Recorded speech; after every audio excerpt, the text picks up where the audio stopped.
win again tomorrow, it's called a winning streak. 2 in a row. I know. That's what I mean. We won that. We're on a winning streak. All right, so the show is live. Let's do it live. Fuck it. Trust. What'd you think of the Flyers draft, Brian? I don't know why the Devils took that defenseman. I don't even know who they took. 5 letters here. R-E-L-A-X. Flax. Okay. He's not going to He'll probably play like the first half of the season for the Phantoms, and then the second half of the season for the Flyers. Check. Because if they put him right into the NHL Check. right away, Check. they have an NHL contract. They can't hear me. They can't hear me. Who can't hear? With no phones. No phones. Not doing any phones today? Can't do it. Can't do it. Who can't hear you? Who can't hear Nobody can hear us. Nobody can hear us. It's just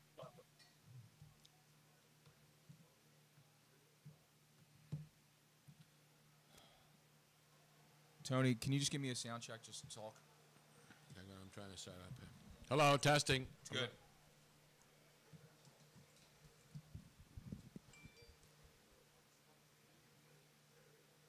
The Mariners were going to be 500 if they had won this game. Remember, they all got off to a horrible start, didn't they? Yeah, then they went They're on. going to be 40 and 40. It's good.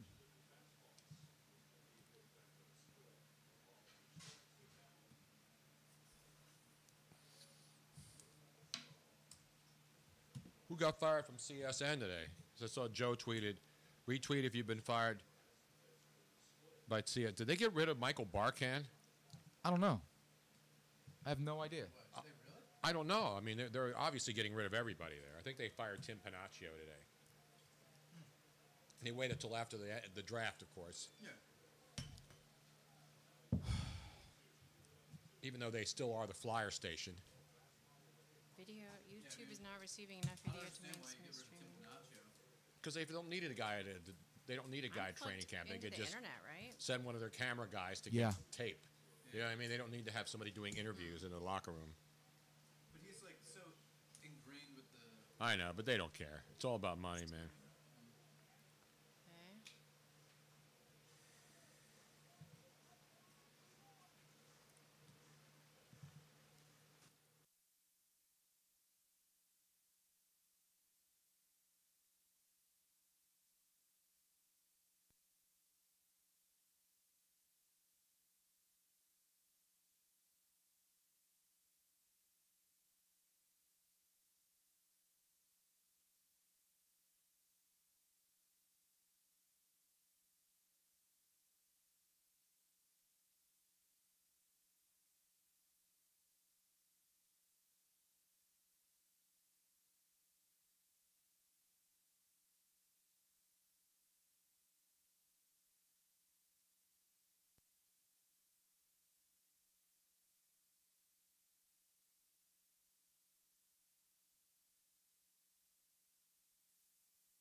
Okay.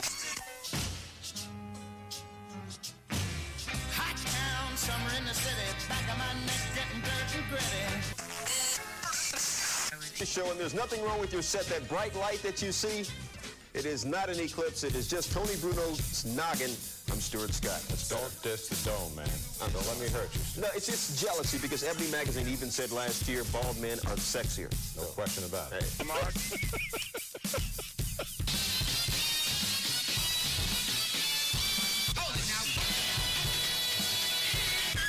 It's summertime, summertime, summertime, summertime, summertime, summertime, summertime, summertime, summertime, summertime, summertime, summertime, summertime.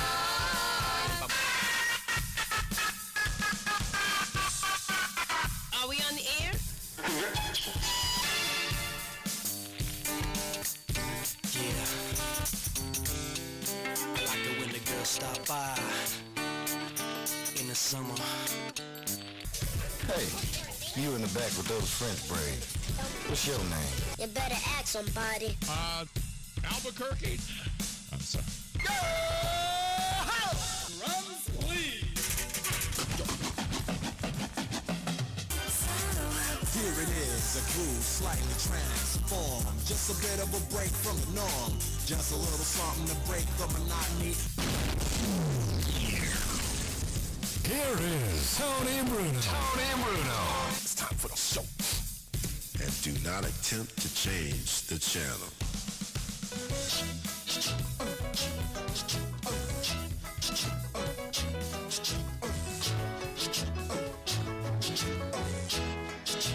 I just got attacked from behind at the start of the podcast. Tony, Riddle got me too. I was sitting back here. I was look at the cat. I'm sitting here ready to start the show and go live. All of a sudden, I feel somebody grab me from behind. I thought I was on Ghost Adventures. He dug his nail right into my back. Look at me. He's still there. Same thing. He did it to me. You're doing a damn show here, pal.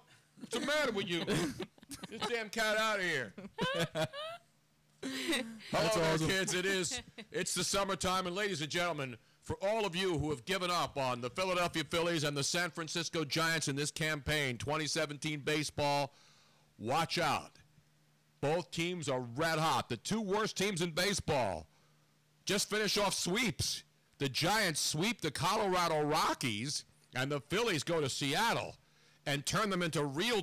They thought they were depressed before in Seattle. They really are going to be depressed now. They'll be playing a lot of grunge tonight, smoking some ganja and drinking lots of Starbucks to try to stay awake. Stay woke. They stay woke in Seattle.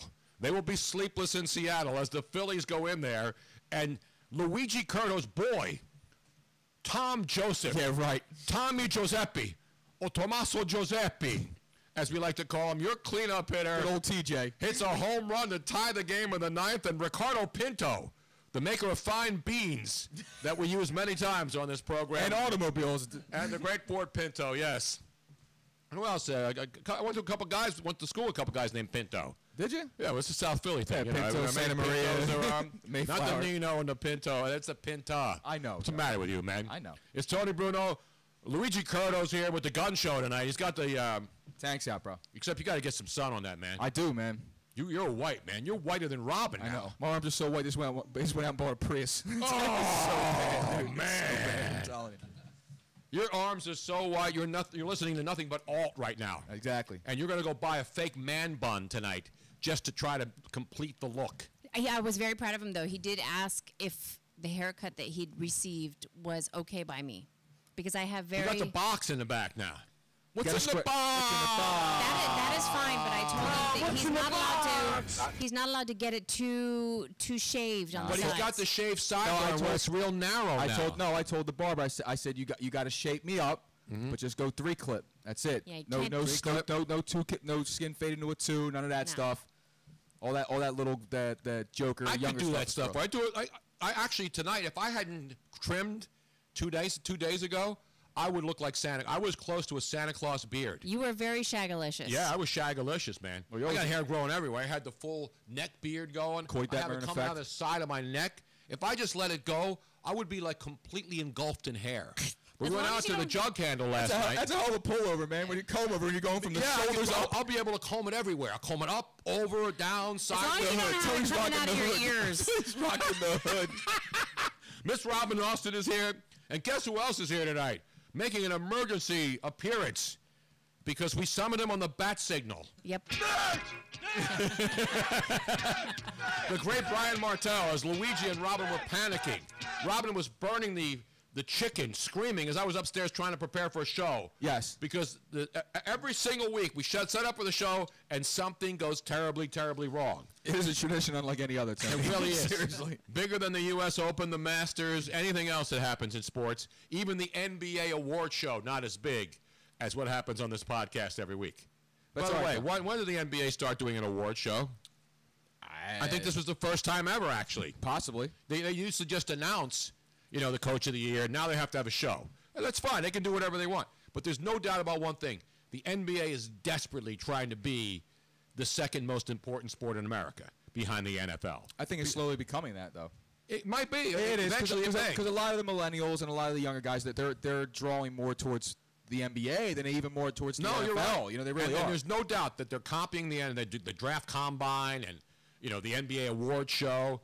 They're trying to keep NBA going all year long, like the NFL does. The NFL keeps it going year round, right? There's always something happening. Well, because of the combine and stuff like that. That's and the draft, and then the mini camps and the OTAs, and then sooner or later, it won't be long before it's training camp, and we'll have football again. But people and it's funny too. You mentioned that because the NBA does a great job, as far as draft night goes, like that first round. It's really cool. But there's nothing that compares to the pageantry of the first round of the NFL. No, nothing. Not at all. Nothing. After you get past 10 guys in the NBA draft, it doesn't matter anymore. No, it doesn't. Now, there are a lot of players that people know, and there'll be second-round picks who will turn out to be stars.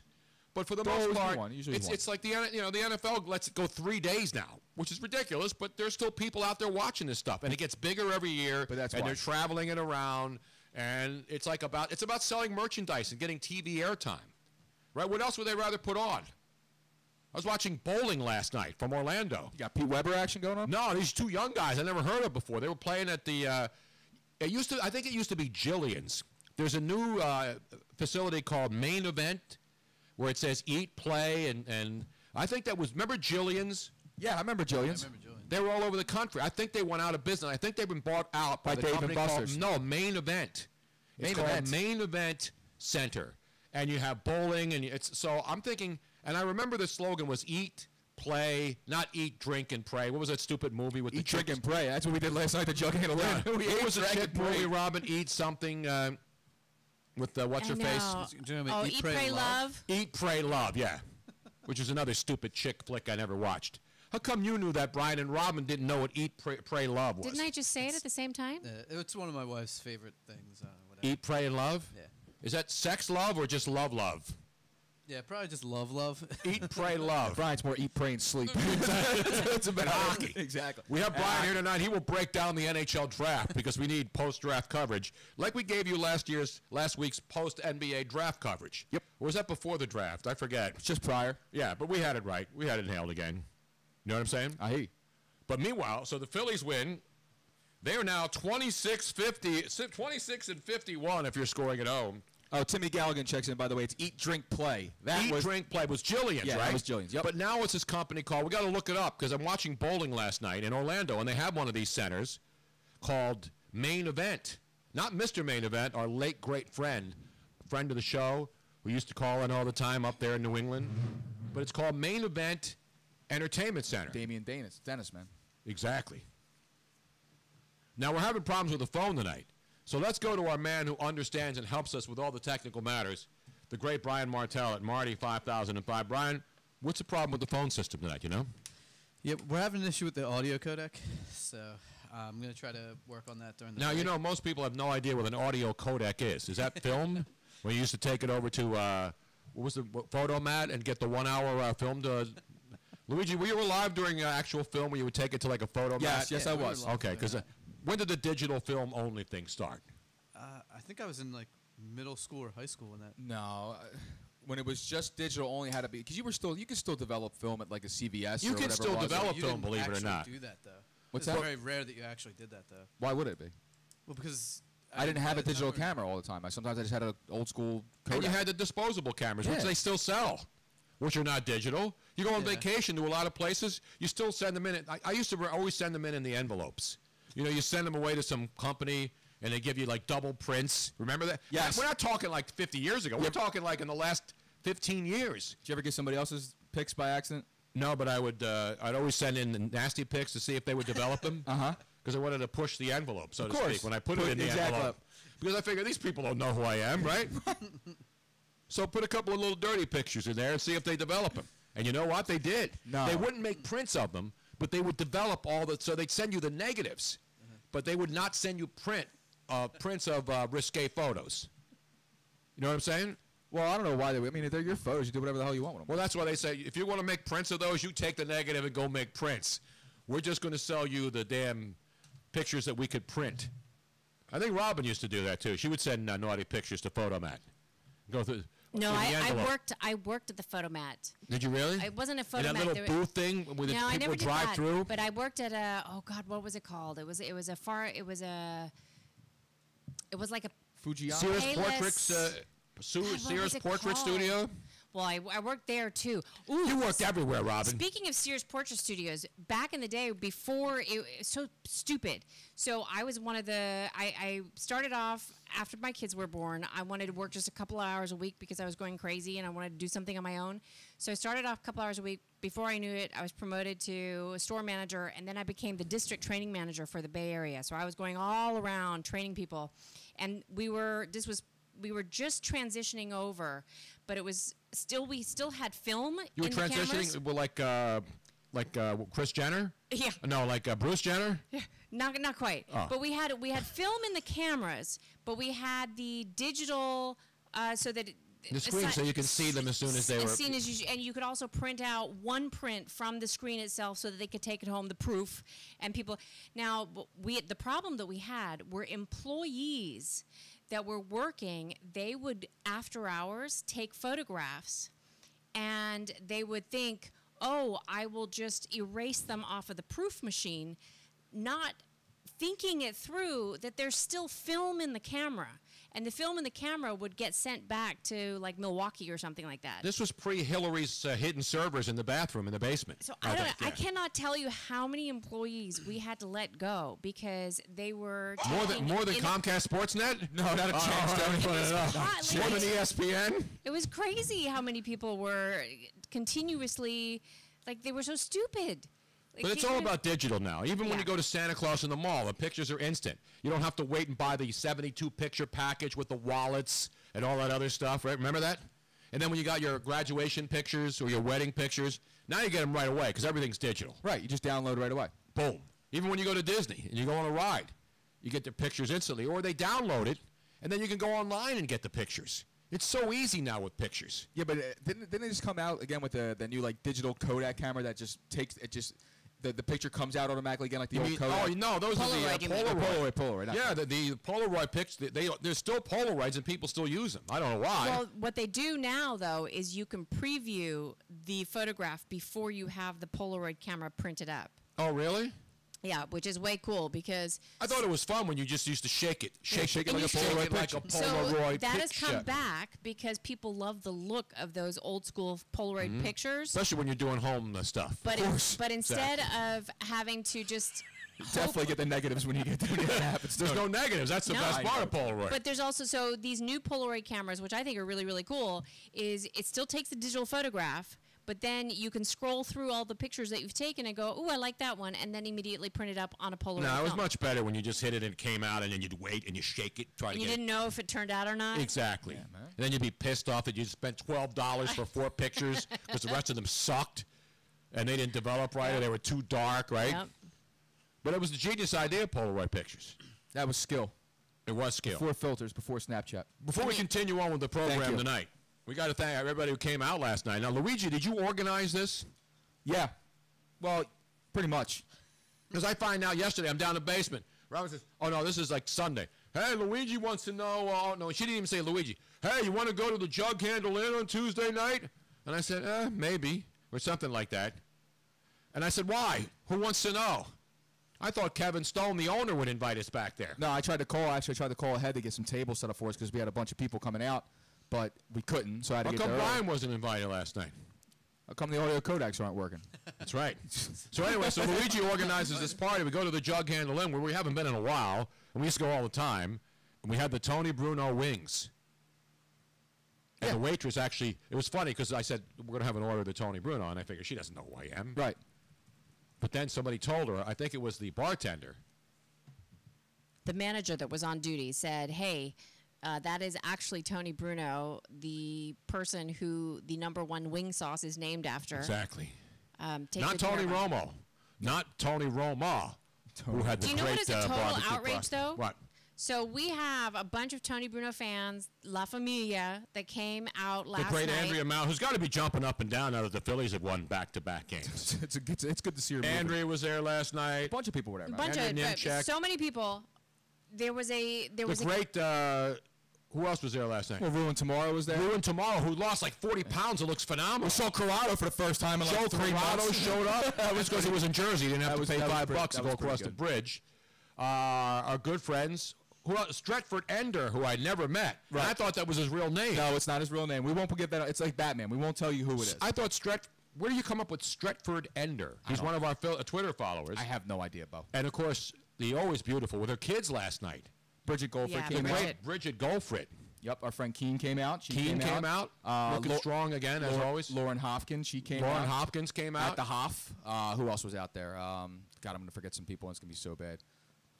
Cindy Lou Who. Cindy Lou Who, that's right.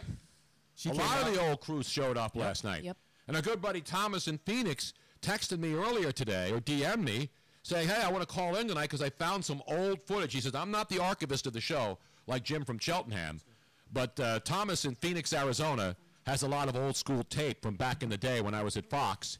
And he said, I have some Mr. Larry, Oklahoma Sooner #1 fan next to Jim Ross. Remember Mr. Larry used to call in? And he would have like a speech impediment, and he would say, Oklahoma Sooner going to win national championship. Yeah, I remember that. Remember that guy? He was great, Mr. Larry. And then he found some tape who we're still trying to find. Chris from La Crosse. Although we haven't been trying to find her. We say every week on the show, we got to try to find Chris from La Crosse, Wisconsin. I don't know how to find her. Like we sent her beer. So we have to have some way of an email. We have to have all of our emails saved. The problem is that was when we still worked for DirecTV, and that was a DirecTV email address that I was using. So I don't know, unless Tim Cates has it. We got to find out. And now, because of our phone problems, Thomas from Phoenix can't call. Well, we're gonna try again. You know what that is? There is a very small. It's an outrage. It is an outrage. I might have fixed it. I don't think somebody called into Blog Talk and said that they couldn't hear me or couldn't hear the show, and I did something, and now they can hear. So maybe it fixed the phones as well. I hope so. so. What do you think, Brian? You think it fixed it? Chances are not real high. You have the magic 8 ball there. Outlook not so You good. have the magic 8 ball. You're shaking it. It says, "Cannot answer right now." Outlook not so good. Yeah. Do you ever have a magic 8 ball? Yeah. The thing you shake and you turn it upside down and would give you and it'd always be a vague answer. Yeah. It's like a psychic. They never tell you anything exact. They just give you a little like taste, so that you come back and spend $1. They're back on now. Remember when the whole thing was shut down? Miss Cleo and all those people. Call me now. Call me now. And now I see ads again at like late night. Really? Only $1 a minute. And you know what these psychics try to do, right? They keep you on for half an hour. Robin would be on for an hour because she can't get off the damn phone when you get her on. I'd be bankrupt if Robin called a psychic. I would never call, though. Yes, you would.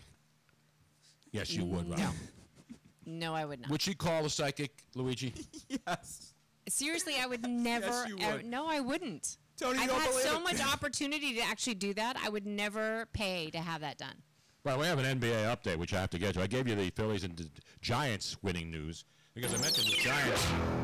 They now have 30 wins. They're 30-51, and the Phillies were 25-51, but they won against Seattle, so they're 26-51. There's only one team, and you know what the worst division in baseball is? The National League East. Correct. It's a wild shock, and every team sucks. You know why? Because the Washington Nationals are the only team over 500. Yeah, and guess who the second place team in the National League East is? The Atlanta Braves. The Atlanta Braves are like on fire. Yep.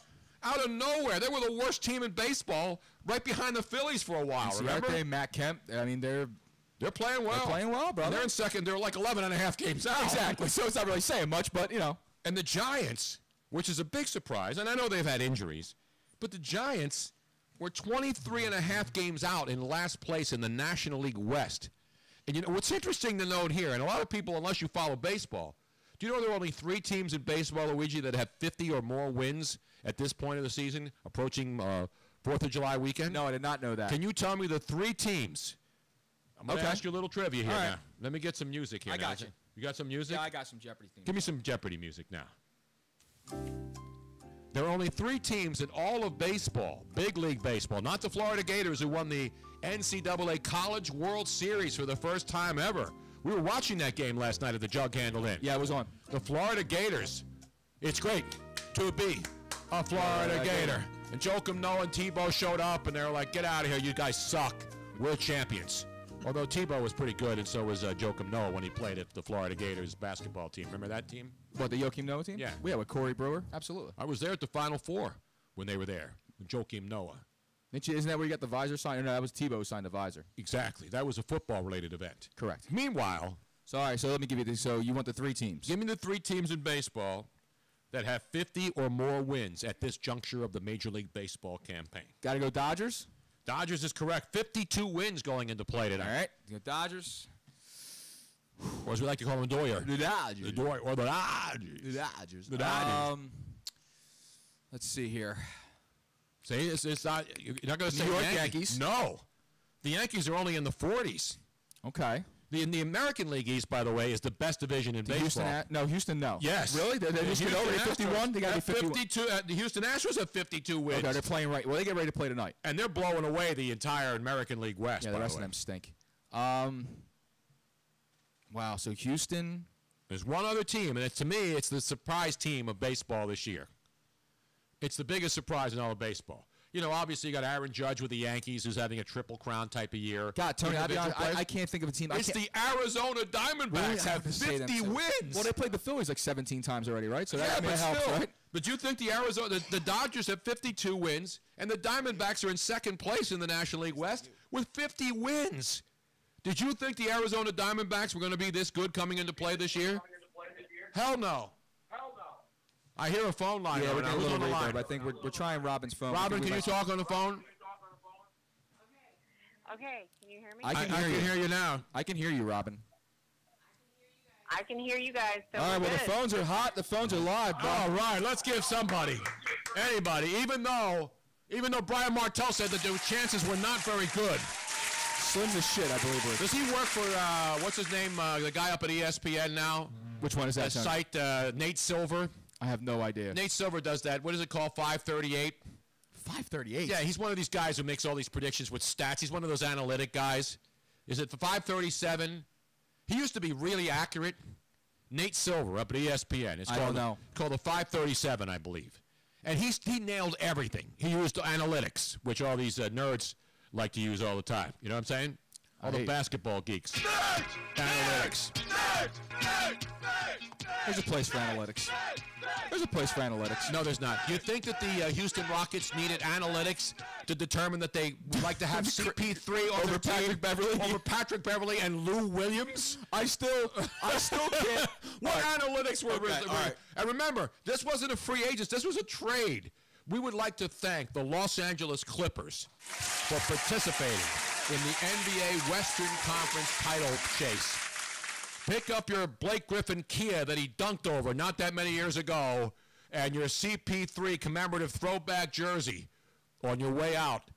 And by the way, when you move back to San Diego and become the Conquistadors, let us know because your run is officially over. So we'd like to thank all those long-suffering Clipper fans who waited year after year being the second bananas to the Lakers during the Shaq and Kobe run. And then they had a couple of moments there. Remember Elton Brand? They had a couple of teams that looked pretty decent. Absolutely. They actually had better records than the Lakers a couple of times, and their fans were getting crazy. Remember? Well, the Clippers. And then they got Blake. They got CP3. They got Blake Griffin. Well, then Doc Rivers said, "I don't want to coach in Boston. I want to go to Clippers because we got a chance to win a championship." Sure. Right? And now look at the Clippers. Are they done or what? Oh, yeah, they're toast. They were toast. They couldn't compete 2 years ago. They had to blow that thing up. The problem is that now you go ahead and you take Chris Paul, who 2 years ago, or even last year, you could have got a king's ransom for. Instead, what they got to get? Lou Williams, Sam Decker, and a first-round pick, which means nothing. It's Houston's first-round pick, which means absolutely nothing, for Chris Paul. You and I were talking off air for a few minutes. And people like when we argue about the NBA, but there's no argument. No, there's no argument here. You are wrong about this situation again. Absolutely, yeah, I'm wrong about. You're telling me that they can't coexist now. I think Lou Williams. I don't know how. That Chris Paul and James Harden, two best playmakers in basketball, somehow can't play together, and it's going to hurt the Houston Rockets. What the Houston Rockets did was what you do when you're a team that is trying to win a championship. You add the piece. You hope it's the piece that puts it over. Just like getting Kevin Durant and Golden State, just like the Clippers, just like LeBron, with Kyrie Irving and when he went to Miami, that was he went to Miami, but he's also trying to recruit guys because when you're a superstar, you are able to recruit. Sure. My thing is not my argument. My whole question mark is that James Harden is a ball dominant player. He has that offense flowed completely through James Harden. He was the distributor. And how far did it take him down when it mattered? It took him to Oklahoma City, and that was about it. And they played well, but then at the end, he was out of gas because he had to single-handedly try to carry that team. The Spurs. I'm sorry, not Oklahoma City. It took him to the Spurs. But what I'm saying is that Chris Paul, however, is different. He's a throwback point guard. He's a ball-dominant point guard. The ball goes in his hand and sticks in his hand. He's the one. It's either he's shooting the ball or he's making the pass to the guy who is shooting the ball. He's the one who orchestrates the whole thing. That's what a point guard's supposed to do. He's a traditional point guard. Now you have more off-the-ball point guards, guys who run off screen and things like that.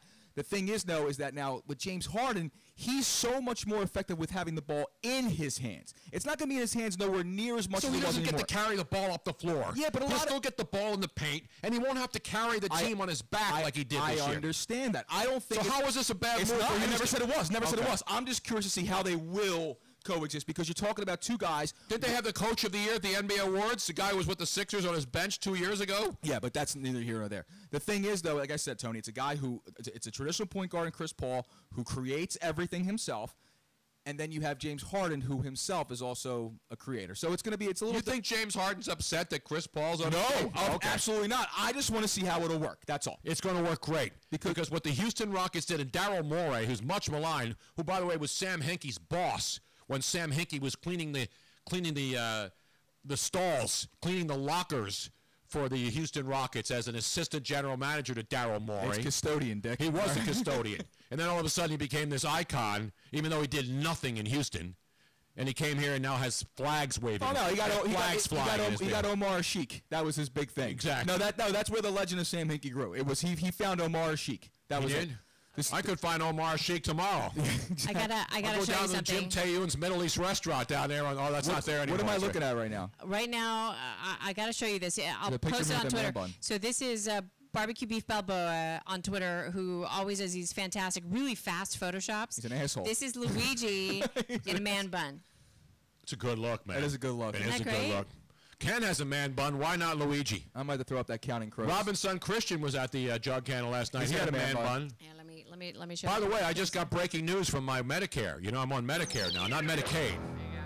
What do you got, And I just found out from my Medicare account that man bun removal is covered under my policy. Oh, so if I ever wanted to go man bun and I wanted to have it surgically removed, I would be able to go. That's awesome news, Tony. Yeah. That's fantastic news, buddy. That's Luigi's new look. What do you think? What do you think? I like it. Of course you like it. I'm gonna have them. I can't do I can do a man bun, I guess, because I have enough hair in the back, right? You'd have to do a half bun. I told you, you got to go with the tongue po, man. You got to get that long braid, a tongue po. Exactly, tongue po. Tongue po. So let's go to phones, man. Please the phones are working? Yeah. I didn't even give out the number. Miss Robin fixed it. Brian said they weren't going to work. What kind of technical expert is he? Exactly. No. Worst nerd on the It had planet. absolutely nothing to do with Brian. It was a setting on the When we board. asked Brian, the likelihood of the phone system being fixed. Outlook not what was so his, good. Not look. He gave us a magic 8-ball answer. Because he knows computers, he doesn't know the board, and I fixed it on the board. And what'd you fix on the board? What'd you press? Do you really Reset? want to know? Yeah, because you hit the wrong button, because right, my Rob? brain was fried. What did you touch? Your computer volume wasn't turned up. Oh no. What do you mean my computer? Where it says Luigi computer, it was all the way down to 0. I hate to do it to you, man. No, it's impossible because I was playing sounds out of the board the entire I time. hate to do it No, to you. that's not it. Wait a minute. Bring the thing up so I can do this. Give you one of these. Because I've been testing this computer the entire day with this board on, and I've been playing sounds through my sound program for soundbite, so it had nothing to do with the board. I've been staring. So spare me the phony outrage. I'm There telling was no you. phony outrage. I just know what I did. You didn't touch anything here. Now, that's good news for Thomas out in Phoenix. Because Thomas, he said, hey, I want to call in the first hour. I want to play some great old school throwback stuff. And it is What Up Throwback Red Wine Wednesday, after all. What up, yo? What up? Exactly. All right, let's test the phones. Let's go to the phone. 717-363-TONY. 717-363-8669. 4th of July weekend coming up. Turn up, man. And I said to Luigi, I want some John Philip Sousa into the program tonight. I will try to work some of that in for you, Tony. Me try. I have to try. Earlier, I was trying to fix the damn phone lines. They weren't working. You don't even know who John Philip Sousa was. No, I don't. Not Dinesh D'Souza, the conservative. Not Steven Souza of your Tampa Bay Rays. Exactly. You know who John Philip Sousa is, right, Robin? Yes, I do. He's He only is one of the- the most prolific He is the American. Johann Strauss to what Johann Strauss is to waltzes. John Philip Sousa is to patriotic music. Yeah, because they play a lot of waltzes in Mayfair bars. They should. Yeah. There wouldn't be any throwdowns outside. There still would be. You're right. There still would be, Tone, trust me. And by the way, we'd like to thank Phil Jackson for picking up $60 million the easy way by going back to New York, where you played as a New York Knick. Get out! And won a championship.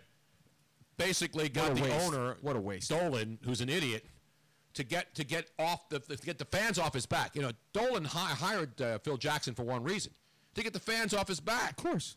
Because he had hired bad coaches. It was a mess, the organization. Isaiah Thomas was in there. It was a horrible. joke. Yep. It's a laughing stock. So he brings in Phil Jackson out of Montana, out of retirement. Phil says, yeah, I'm not coming here for $4 or $5 million a year. Give me $12 million a year. $60 million Phil Jackson got from the New York Knickerbockers to become the POTUS of basketball operations. Not the president. People the checking on POTUS. Facebook. $50,000 a day for Phil. That's a good gig. $50,000 a day. I wonder if he and what's her face will reunite now. Who?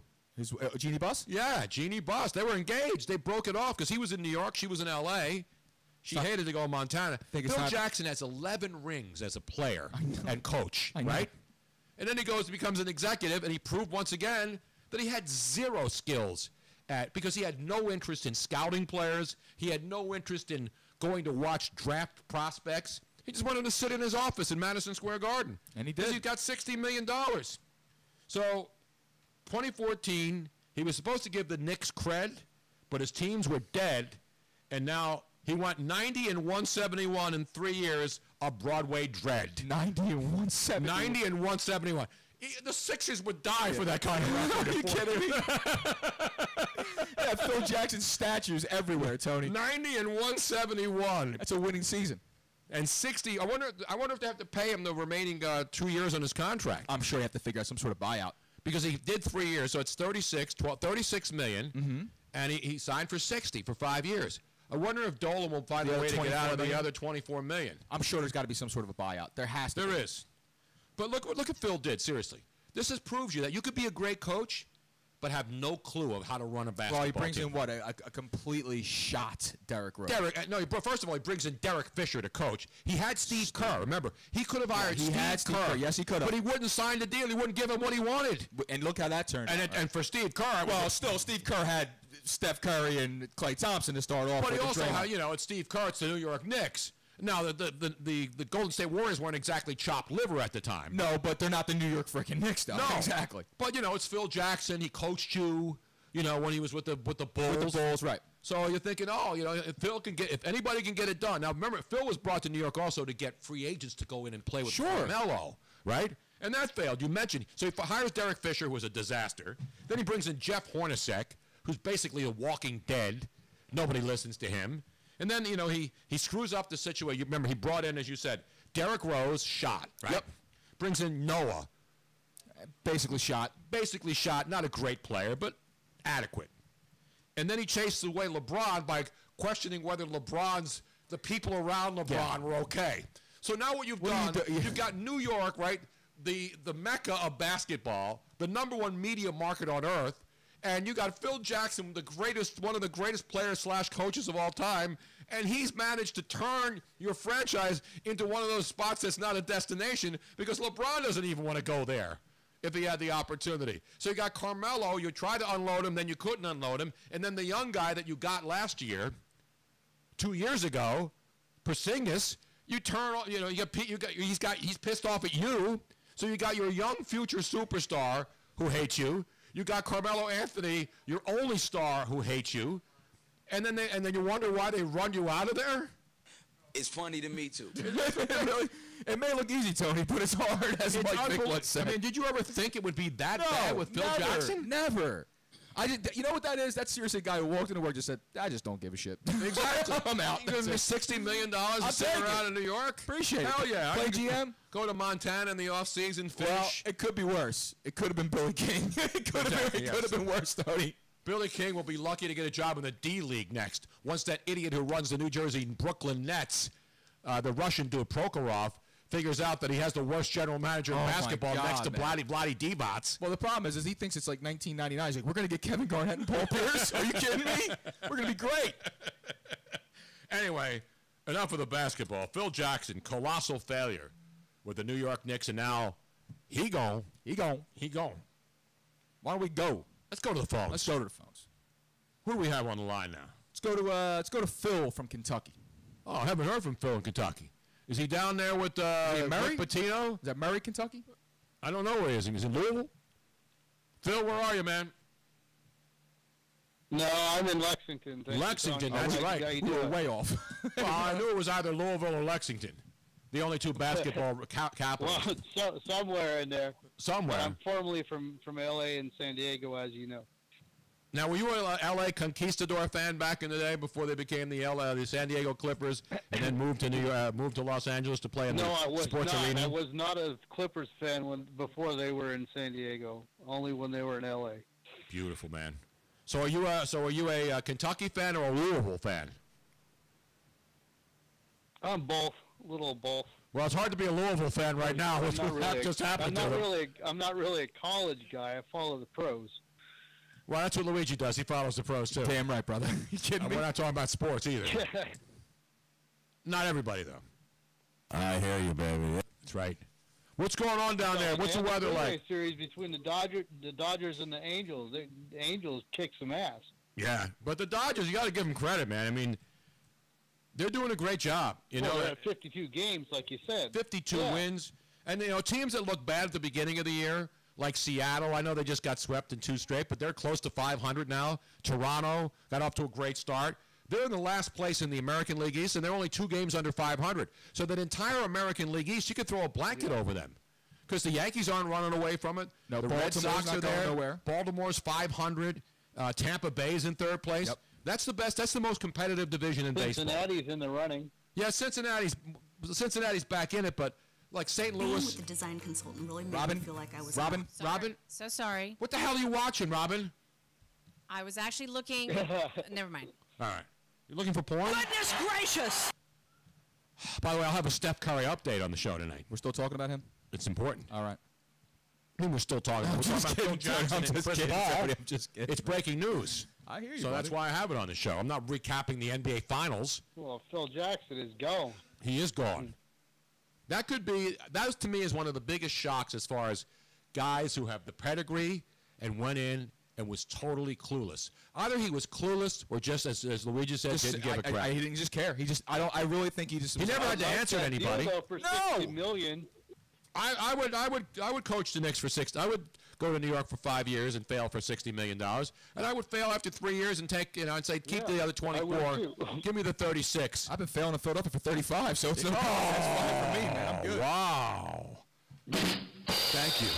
See, I didn't say this. If I had said that, that would have triggered you, and you would have gone off. No, I'm not triggered about that, man. I wouldn't say you're a total failure. Thank you. we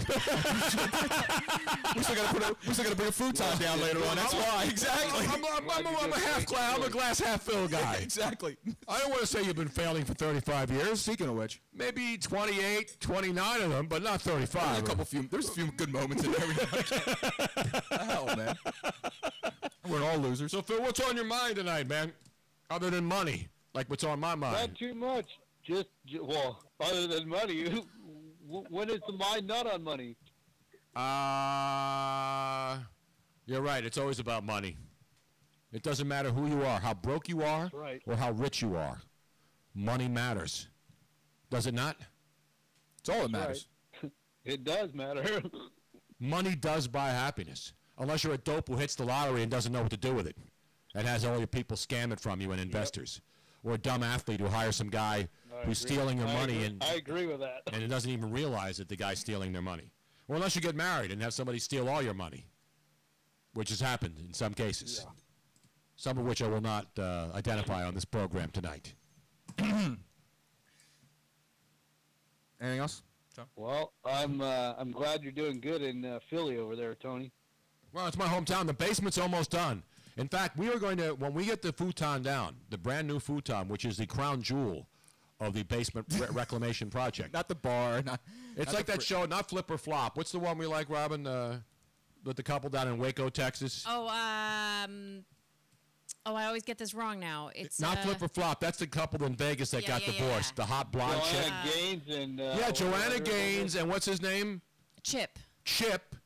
They're down in Waco. We just watched the show last night at like 1 o'clock in the morning. Yeah. Hang on. What's not Flip or Flop? What's it called? Fixer Upper. Fixer Upper. That's what we have, a Fixer Upper. Yeah. Exactly. Except it takes us an hour to figure out where the refrigerator's going in the basement. That woman, Joanna, she's an unbelievable interior designer. She's amazing. And also, they don't fight. Yep. They're really adorable with each other. How do you know they don't fight? Just because you don't see it on camera? Yeah, and you see a lot of stuff. They have 4 kids. They have to fight. But they're really great. It's a great show. You know, there's a lot of shows on these HGTVs and DIY networks that I like. But these people are genuine. They're just fun people. I love the, you watch that show then, right, Phil? Fixer Upper? Yes, I do. It's a great show. Yeah. She does all the design work. He goes in there and does all the demo, and actually is really, really good at redoing homes, and they do an amazing job. I get a lot of ideas for renovations from that Absolutely. show. I'd like to have $60,000 to renovate my house. I'm doing like a basement that probably would cost $60,000 if I had people come in and do it. It's probably going to wind up costing me $20,000. You think it costs you about 20 after everything's set? Well, with the because I had to pay $13,500 just to have it excavated. So I'm sure it would have been more than that. It was probably like close to 80. No. Are you counting the kitchen too? No, not the kitchen, just the basement. Just the basement. Because there's plumbing, 60. everything, electrical, plumbing, 60. sheetrock, flooring. At least 60. Furniture. Although we're not spending a lot of money on furniture. No. We're just buying a sofa bed so that when people come over and crash. In fact, I may start renting that basement out as an Airbnb. How great would that be? Fantastic. There are people in this neighborhood who we met. One of Robin's friends came to town, and we're staring at an Airbnb right around the corner from us, and they pay like $700 for a couple of nights. That's incredible. And I guarantee you, they didn't have their own private bathroom. Couple years stand-up shower. My dad had a B&B idea, and he failed. Personal bodega.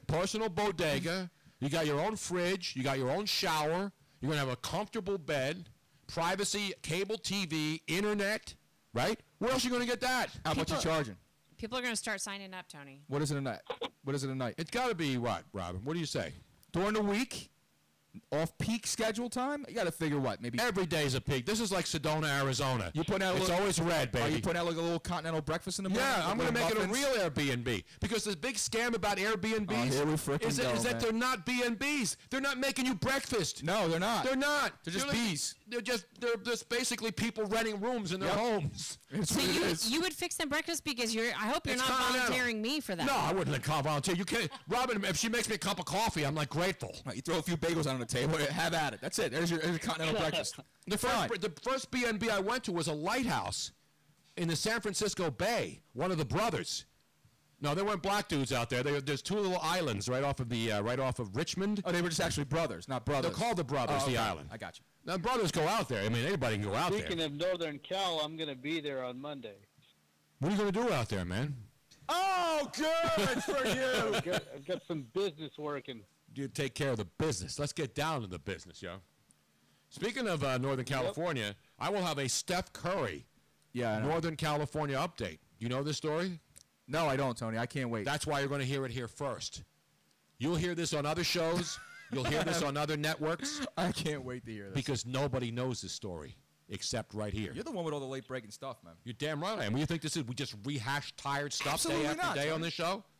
Hell no. Well, we have lots of calls on hold, Tony. And people are trying to call to get in, but the call line, they're getting busy signals. Oh, because there's so many people trying to call in. All right, Phil, well, it's great to hear from you, pal. Have fun out there in the Bay Area.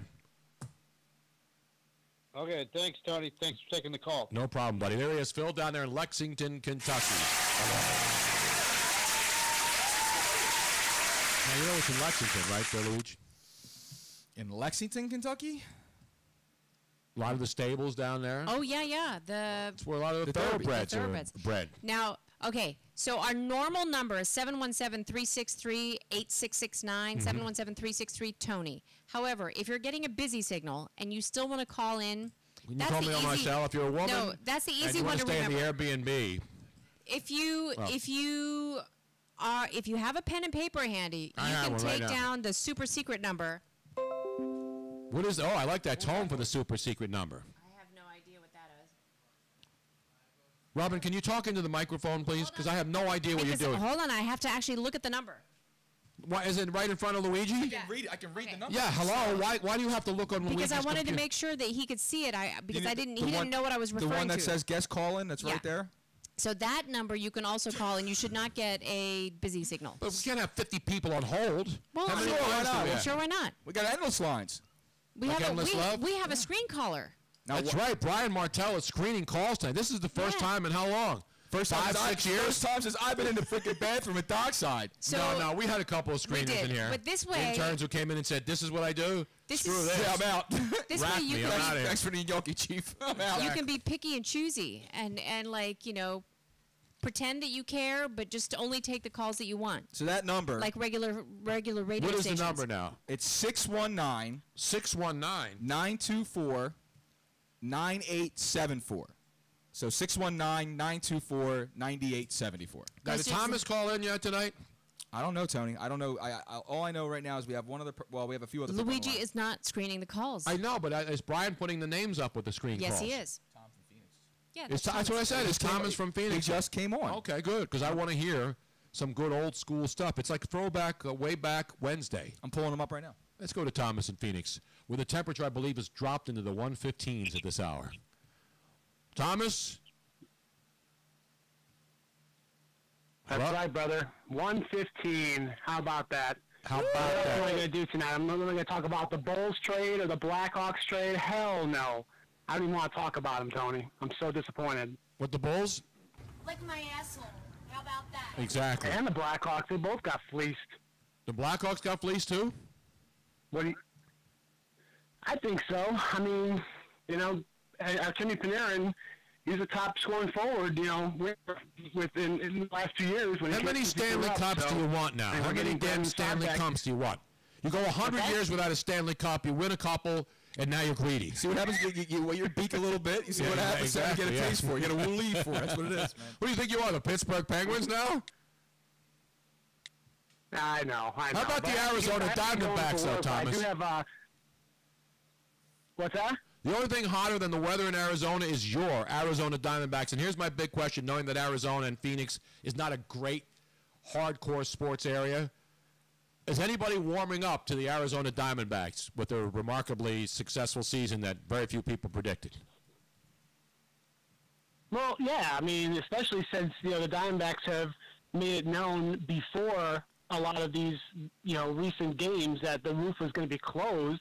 I mean, they'll have the roof open in like 105-degree temperature, 100-degree temperatures, and it's like, why? I mean, keep the roof closed, to have the nice AC going, but, they've been packing it in this past week or so, even with the record-breaking temperatures, because it's an excuse for people to get out of the heat, and get into the AC. And getting a pool out there. That pool, I saw somebody hit a home. I think one of the Phillies hit a home run in that. No, who was it? The kid Herman? Is that the kid's name who hit the home run into the pool? Yeah, that was Herman. So you didn't... Not Herman's Head. No, not Herman. That show from Fox back in the day. Wow. Herman's Head Knowledge. Not Herman Munster. No, not Herman Munster. Not Herman Munster either. Exactly. How many other Hermits? Herman's Hermits. I have a Mr. Larry clip all queued up here. Oh, let's go to the tape. This is the first time I heard him. Let's go back. This is Mr. I Larry. I'll do that next week. Mr. Larry, a great caller from Oklahoma, big Oklahoma Sooner fan who would call into the show into the night. Let's go back to the Wayback Machine.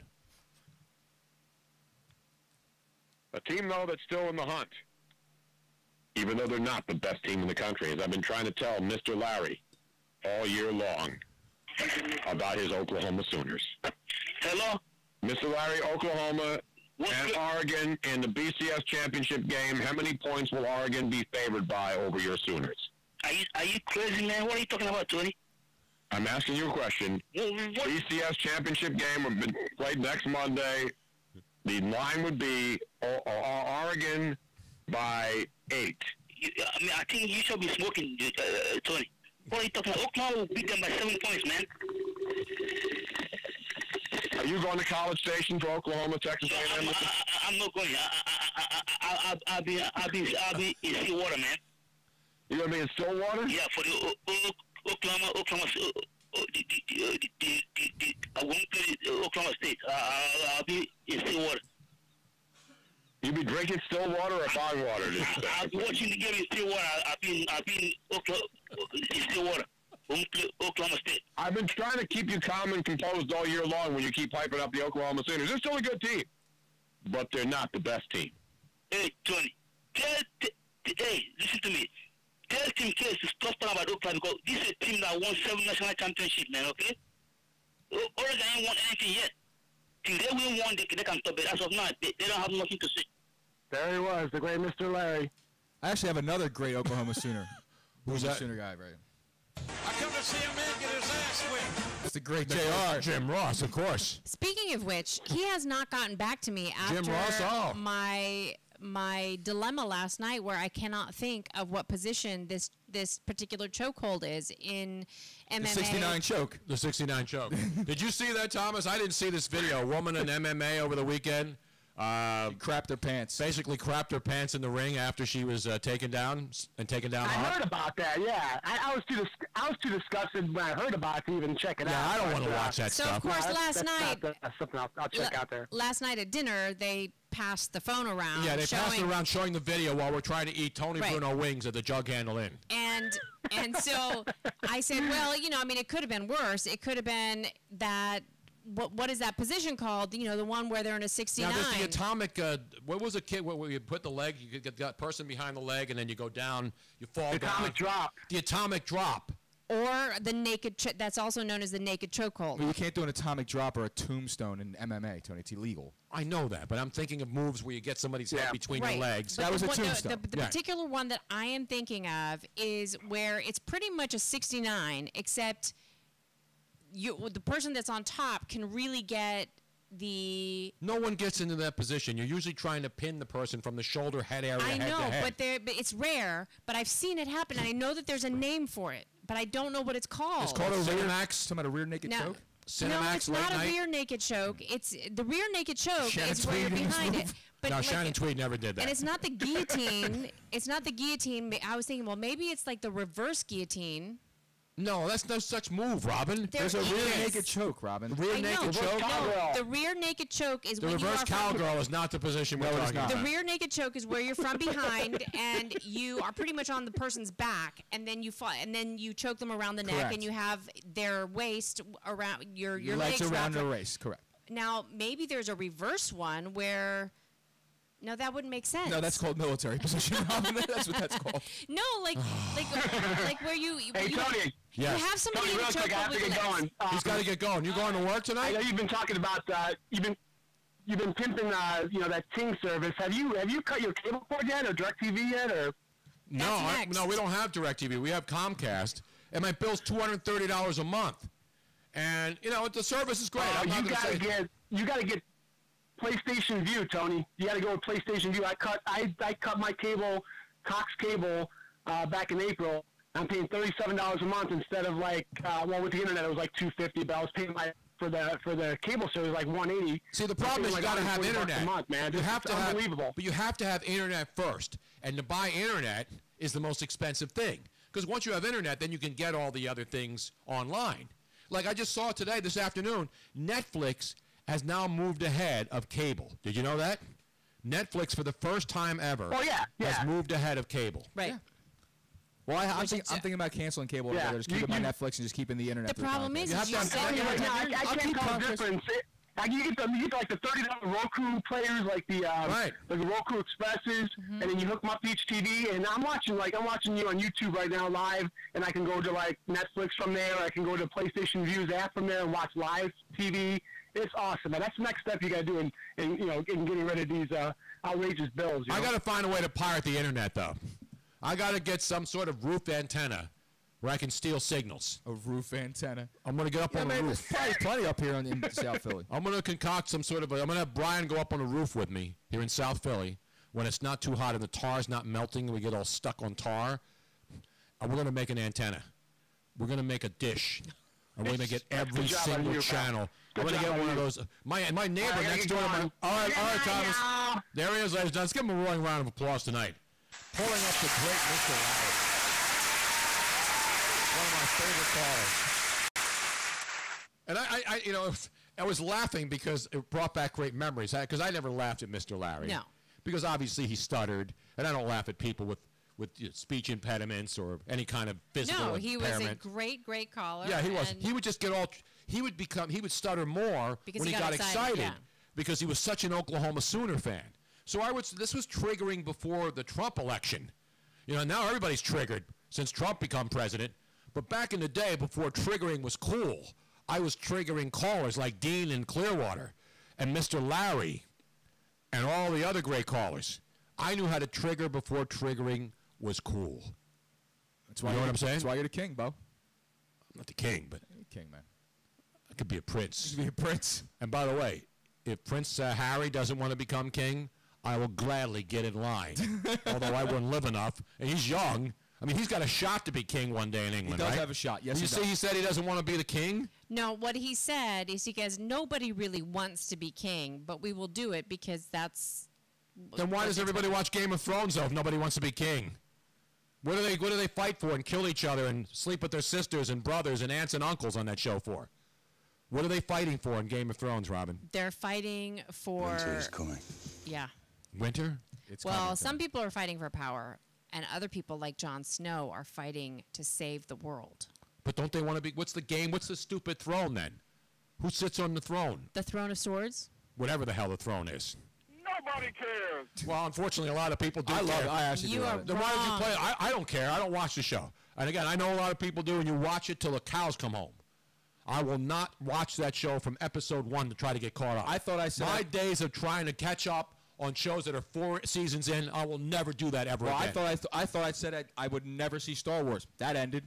I finally sat down and watched the original Star Wars. But there's only like 7 movies. It doesn't matter. There's only like 17 people on the planet who have never seen it. I was one of them, and that's ended that's now. good because you can catch up. You don't have to watch it every day. Like when I watch it every day. Now I want to see when I caught up on Breaking Bad, I had to watch like 13 straight hours. Well, that's because you thought you were watching yourself. No, I just wanted to catch up on the show. Well, you wanted to see what you would do with the acting chops. Absolutely that's what it was. not. I can't act. I mean, Bryan Cranston's a great actor.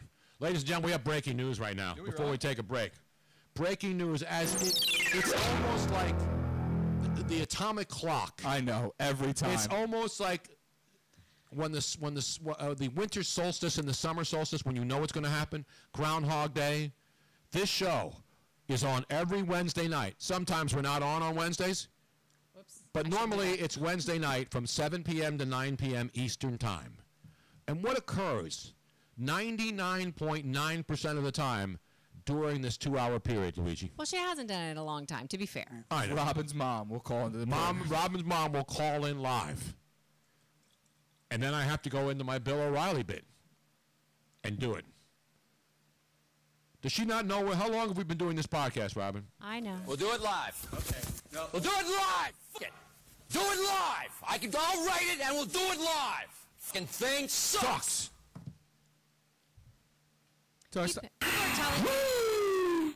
People are telling me that there is no such chokehold. There isn't a chokehold. There, where the people are in the 69 position. Now, people have choked in the 69 position. Of course. When the proper breathing techniques are not employed. Well, you know what they say. You know what they say. Be the man. You gotta beat the man. And I'm saying, woo, right here. Woo. It's good. Woo. this guy, man. You know what they say? Yeah. See a broad to get that booty yak 'em. Leg her down or smack 'em, yak 'em. I know that. Cole got to be. That's what I'm talking about. So let's go to break, man. Oh, let's go to the break. Let's go to break. We come back, more calls. And I'll have a Steph Curry update. Which we've been waiting for. Robin, you got It's an anything from interesting Florida? update. And Robin, you have a Florida update tonight? I'm not sure yet. What do you mean you're not sure yet? Well, I was a little busy ahead of time, Tony Bruno. Doing what? Cooking dinner? Among other things. What have I been doing? Sitting downstairs twiddling my thumbs? Yes, no. I've been painting. I've been finishing molding in. Putting up TVs. The hell's the matter with you? What else? Anything else? Plus, I've been trying to get ready for a show, Robin. Oh, yeah, I'm sorry. Okay. I'm upstairs getting ready for a show that doesn't prepare itself. No, it doesn't. And then Robin's screaming that I'm not helping her cook. I vacuumed the whole house. I cleaned. I went downstairs and cleaned. I dusted. I did all the women's stuff. I almost said shit. All the shit that women do. What? Except some women don't do. What? What did he just do? I like what he just did. What did you just say? I do it. I'm not ashamed to do Are you work trying around to the house. say it's women's No, I'm work? saying it's men's and women's work. But in most households, the woman does it too if she doesn't do it solely. Yes. Yes. Hey, woman. Just saying. Wow, Tony Bruno. Oh, Tone. We're going to catch some shrapnel I just for this. heard a gasp amongst all of our female listeners, and all the male listeners are wincing. No, they're going, not. Yes, they Because are. everybody knows that I cook, clean, I can do anything. I am the most self-sustaining male you'll ever meet. Self-sustaining male. I'm the most self-sustaining human being you'll ever meet. The comments are hysterical right now. Where, on Facebook or on Twitter? On Facebook. Now, I'm going to have to go on the Facebook To now. be No, fair. Don't. To be fair, Tony, you and I both do non-traditional roles because we don't believe in tradition, correct? Correct. Okay. Except on Fiddler on the Roof. That's the only tradition I love. Well, of course, Tony. I can't believe you just said that. Tradition. Women's job. I was going to say when you were like when you were saying I was getting other stuff ready, and I'm like, well, she was cooking. I mean, that's usually what the woman does or whatever. And then she's yelling at me I was like, that she didn't have any help. I won't say it. And then here comes Tony going, oh, stuff the women are doing. Damn right. Yeah, because prior to that, I was also sawing. I was using the saw out back. I was building shit. I didn't say you don't do work, Robin. I am saying that cleaning is not one of your strengths. And I have said I admit that freely. And there should be no person, especially a woman, no human being. He keeps digging his hole. No human being who is in a household should never, ever eschew the most vital function of any household. And what's that, Tony? It is cleaning and dusting and making sure your place is neat and clean. I actually have audio of Robin and Tony speaking earlier. Let's go to the tape. My fingers hurt. What's that? My fingers hurt. Oh, well, now your back's gonna hurt because you just pulled landscaping duty. Tony runs a tight ship, bro. I'm sorry, I'm not a neat freak. I just like a clean house. Especially when you have 3 cats. And her to do it. No, I don't. I never ask her to clean. I only yell at her when there's like 6 inches of dust piling up on stuff. That's not asking somebody to clean. That's asking somebody to, hey, every once in a while, just get one of those Swiffer things. Joe Ruffino says Serena Williams can clean better than a man. Let's go back on John McEnroe's comments over here. Will she still be 700? So Timmy Gallen goes barefoot and pregnant in the kitchen, right, Tony? Yeah, exactly. Barefoot, That's how I want my though. women. Barefoot, not pregnant. I want them barefoot, and I want them in any room of the house. Marcette says, someone get Tony a tampon, please. Jesus. I'm taking after Jim Acosta of CNN. She was like, I am so losing my shit right now. Who said that? Marcette. Marcette, I'm kidding. Kidding-ish. Joe Stieber agreeing with you 100%. Damn right. I'm not saying a woman's supposed to clean up after me, but I'm saying a woman who lives with me should also clean up every once in a while. I do clean up every once in a while, and every once in a while is the operative word. It's just I'm not a regular cleaner. I am, however, a fantastic cook, and I can. So then you can say I'm a good cook. That basically alleviates me from doing No. any other household chore. I'm just saying that by being a fantastic, I'm like not just average. I'm not just good. I'm an excellent cook. So I make up for it. No, you can never make up for not being clean. And I'm not saying you're dirty. I'm just saying you don't like to clean. Well, I'm dirty when I need to be. And that makes up for it, too. Well, you're right about that, boss, as Ryan Seacrest once said. You're right about that, boss. Meanwhile, we'll take a break. We come back. More calls, and I want some damn John Philip Sousa, and I want it now. I'll see what I can do. Stay with us. You're on the Tony Bruno Show podcast live. Let's all go to the lobby. Let's all go to the lobby. Let's all go to the lobby to get ourselves a treat. Show starts in 5 minutes. The sparkling drinks are just dandy. The chocolate bars and the candies. Let's all go to the lobby to get ourselves a treat.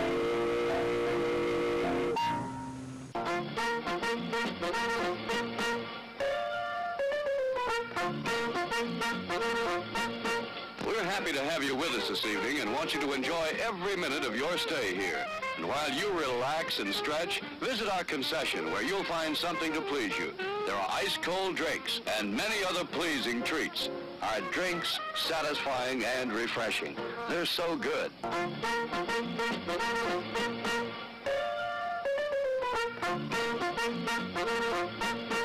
Show starts in 4 minutes.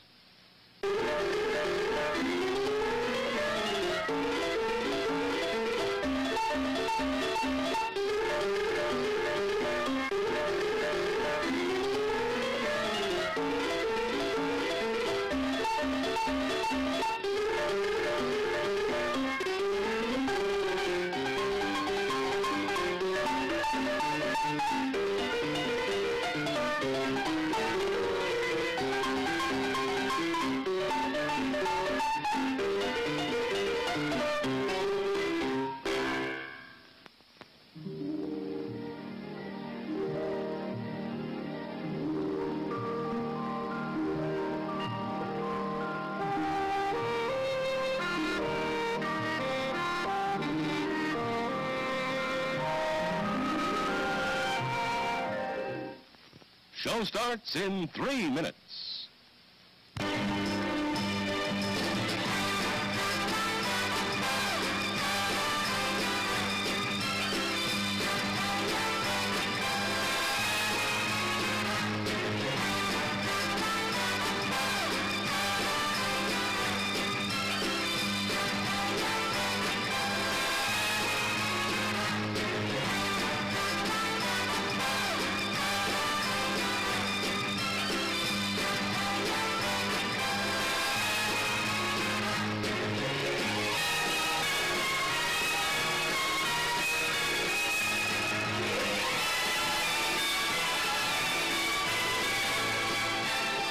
It's refreshment time, folks. Taste that beats the others cold. Pepsi pours is on. Taste that beats the others cold. Pepsi pours is on. Show starts in 2 minutes.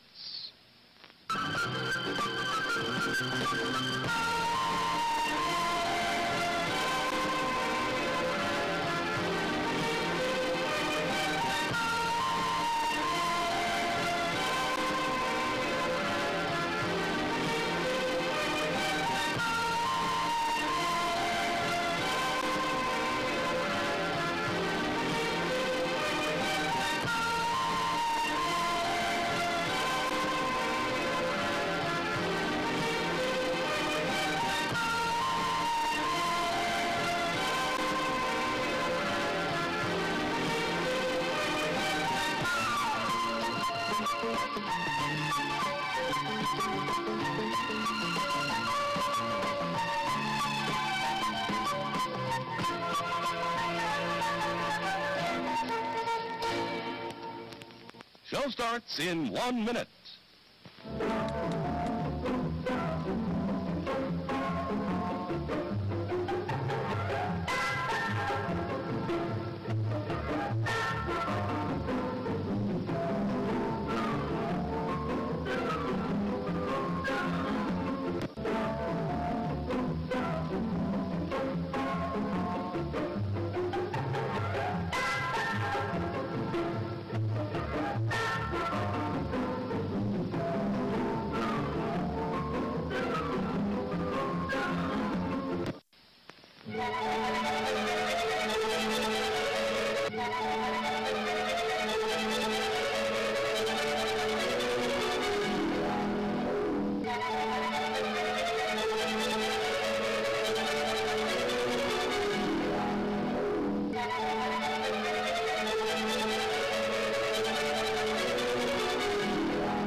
And now, on with the show.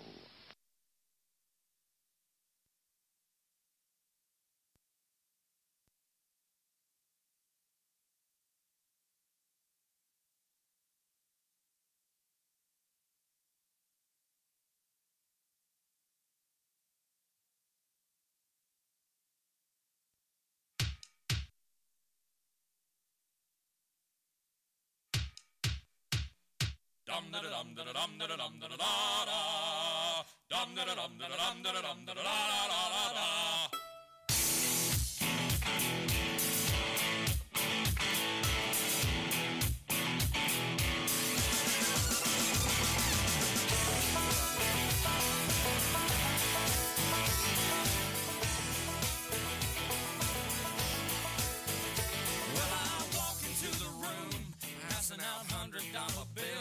Couldn't find my earpiece.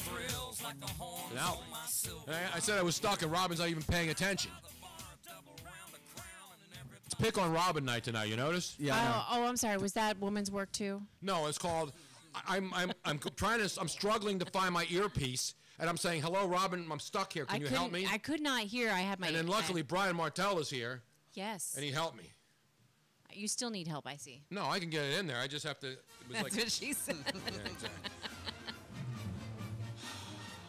Oh, can you check on that air? It's like 1,000 degrees in it. Turn that thing all the way to high cool, please. No, I mean the temperature part. No, not the fan. Set it on Blitzkrieg. No, that other thing, Robin. Turn that down to the coldest. Okay, thank you. Thank you. Now, ladies and gentlemen, it's your Yankee Doodle dandy here. Or as someone once said, yank my doodle, it's a dandy. On the 4th of July weekend coming up, fireworks, don't blow your hands off. Don't shoot guns into the air this weekend. Speaking of fireworks, some a-hole at like 2:30, 3 o'clock in the morning suddenly decided to put fireworks off in the street. I know. Right outside. Sorry about that. Fireworks will lead to firearms. If you're shooting off fireworks in front of my house at 2:30 in the morning, you better duck for cover. You better run for cover. You better run for shelter. Damn right. Now, I was listening to, because we have a music channel, right, downstairs now on the TV. And I was listening, there's a Sounds of the Season channel. And when people hear Sounds of the Season, they always think Christmas. Of course. They always play, they'll play, like right now they're playing 4th of July music or traditional Americana, which a lot of people don't like anymore. Unless you listen to Bruce Springsteen, which is about it.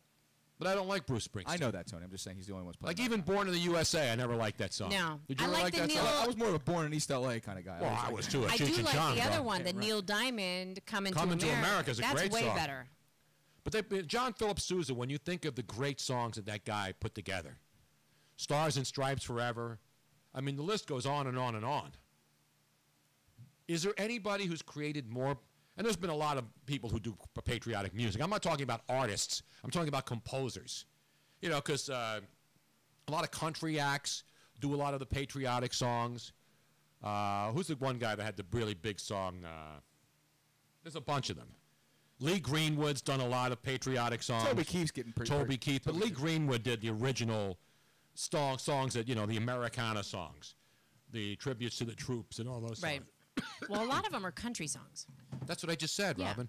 A lot of country artists do the most recognizable patriotic songs that Right. we all listen to. Except Big and Rich. Did you play Big and Rich already? Yeah, I played Big and Rich. What'd you play? Save a Horse, Ride a Cowboy. Man. Okay. You don't like Coming to Your City, though? No, I don't like Coming to Your City. And we're coming. No, I'm good. It's a good song, man. It is a good song. But, oh well, Save a Horse, Ride a Cowboy's better. Oh, good for Speaking you. of the Cowboys. Did you see one of their top defensive linemen got suspended for the first 4 games? Not Randy Gregory. Isn't it a little early for that? Don't you have to wait till like week 3 for that to happen? No, for this Cowboys? is a drug, the substance abuse thing. Oh. He was apparently taking, what's the dude's name? He had like 4 sacks last year. I saw it quickly before I came on. He didn't play a lot of games, but he had a really big impact. He was a defensive end. Can you look that up for me real quickly, Luigi, please? Yep. But 2 Dallas Cowboy defensive linemen. Randy Gregory has actually been shut down for the year because of his issues. But then you have David Irving? David Irving. Not Michael Irving. No, not 'Cause Bruce it's not- Irving. No, because it's Michael Irvin. I hated when people used to call Michael Irvin, not Julius Irving. Julius Irving. But what's his kid's name again? David Irving. David Irving. He had, 4 sacks, a lot of quarterback hurries. and apparently he was trying to pimp some over-the-counter supplement because he was trying to get an endorsement deal, according to the story that I saw quickly. And then apparently whatever's in this product is banned by the NFL. So he got the 4-game suspension, so he'll miss the first 4 games of the season. Look at this, man. It sure is beautiful here, isn't it? Dad? Come on, we're on vacation. Don't try to drive a wedge between us. Better than a spa day? I had a... Stuff's just playing. I don't know what that's coming from. I don't either because I have everything on mute. I don't know. Not I just shut everything down. So anyway, but it's kind of funny. I just looked this up, Tony. So the notable Cowboys front 7 suspensions, 2015. So you got David Irving, who's the latest one, right? 2017. So he's 4 games. Randy Gregory, like you mentioned already, he's going to miss the entire season, right? Rolando McClain last year for a year. Randy Gregory again in 2016, 4 games. Rolando McClain. You can't turn me down though because then nobody on Facebook can hear me. Okay, well now you're back up. I'm sorry about that. Okay. So Rolando McClain 10 games in 2016. DeMarcus Lawrence 4 games. Greg Hardy 4 games, and then Rolando McClain again in 2015. Rolando McClain is basically just being suspended a third of the season every year. And remember, he was a top pick by the Raiders, a #1 overall pick, and then really didn't do well in Oakland, and then went to the Cowboys and had some good games. But the Irving suspension. Read his stats, though, because he had a pretty even though he didn't play a lot of games in 2016, this guy was an impact player for them. I believe he had 4 sacks. I think he led the team in quarterback hurries. So he was a guy that was getting to the quarterback and at least pressuring the quarterback. So that's another big loss. And I know the Cowboys picked up some defensive linemen, and a lot of teams are deep going into training camp. But when you lose a guy who's an impact guy like that, now it's the first 4 games of the season, so it's not going to destroy the team, but it's certainly not a good way to start. I'm looking up the stats right now, Tony. Because in the story I saw, again, it was briefly, I was trying to get ready, but then Robin yelled that she needed somebody to help her cook. Well, in 2016, and then I couldn't get all the rest of the information. In 2016, he had 5 assists, 4 sacks, and then he had a lot of quarterback hurries. Hurries. Yeah, I'm not seeing the quarterback hurries though. The Mike Mamula stat, as we like to call it. Hey, quarterback hurries. how was everybody's dinner tonight? It was phenomenal. All right, but I couldn't write down the stats because I had to come down and help finish dinner. I made and from clean up and wash the dishes. Pesto gnocchi. It was phenomenal. There you go. Just it was a little late getting to the table though. Toots, if you don't mind me saying. Who was a little late getting to the table? She said I made it from scratch. It was a little late getting to the table though. Toots, next time. Wow. I even dished it up. I sliced it. I'm just kidding, the Robin. chicken. I'm I kidding put the with you. chicken on top of the dinner. I cleaned up all the damn dishes because they would have been left in the sink, which is another one of the things that I hate. Whoa. Who did the dishes? I did. No, all the cooking dishes, all except for one small pan. I cleaned up everything. And then I washed all the dishes and then dried them and put them away because we don't have a dishwasher. That is correct. And one thing that gets my craw, and it's not just you, Robin, when I see people do this, I become almost violent. If I were a violent man, it would be bad. When somebody gets peanut butter. 5 letters here. Right. R-E-L. I know that. I want to do that. Relax. I try to relax every day. Chill, bro. I know. I'm chilling. No, but when you go into the sink and somebody makes a bagel with cream cheese or peanut butter, and they leave it and the sink is, and then that knife is in the sink with the peanut butter still on forget it, dude. And then the breadcrumbs, which then become basically welded to the bottom of the sink because they haven't been rinsed off. Then you need to get a hammer and chisel to clean the damn sink, when all you would have to do is take a sponge after you have that. And I see this in a lot of dorms, and I see kids, and I want to go in there with an AK-47 to these dorm rooms and end their misery and my misery. Well, it's not my misery because I don't have to live with them. But when I see that stuff in sinks, it makes me crazy. Nothing makes me crazier, seriously, than seeing dirty dishes in a sink, especially 1 or 2 things, which are not hard to clean. Am I wrong? No, you're right, man. I don't know. I use a dish. I clean a dish. It's the way I am. I can't let. I'm not saying Robin does it all the time. I get done. But Robin eating. does it a lot. I get done here. I clean my dish as soon as I'm done eating. Have you ever had anything? No, you do. You don't make your bed though. No, I don't make my bed. Yeah, see, that's bad. That's a B&B. You want me to make my bed too? Yeah, you got to make your bed. Make my bed too? You stay at somebody's house, you got to make the damn bed. Yeah, and I'm usually coming. I'm sleeping for 4 hours, and I'm Doesn't trying matter. to wake you up. My mother, my mother stays here. She gets up and makes the bed better than I make it, or better than Robin makes it. Because Robin's good at making beds. I hate making the bed. I hate putting pillows in the pillowcases. Oh, he does. Why is she good at making beds? Is that a woman's chore? Is that what? No, I can make the bed. I can put the fitted sheet on. I make the bed except for the pillowcases. I can't. The fitted sheet. First of all, if you can, I'm convinced if you can fold a fitted sheet, you're a witch. You're a witch or some sort of a sorcerer. I now this is know. Impossible, man. I know. No, Robin's brilliant at folding fitted sheets. I did. But I had to watch. I had to watch a witchy YouTube video to figure it out. I don't know how to do it.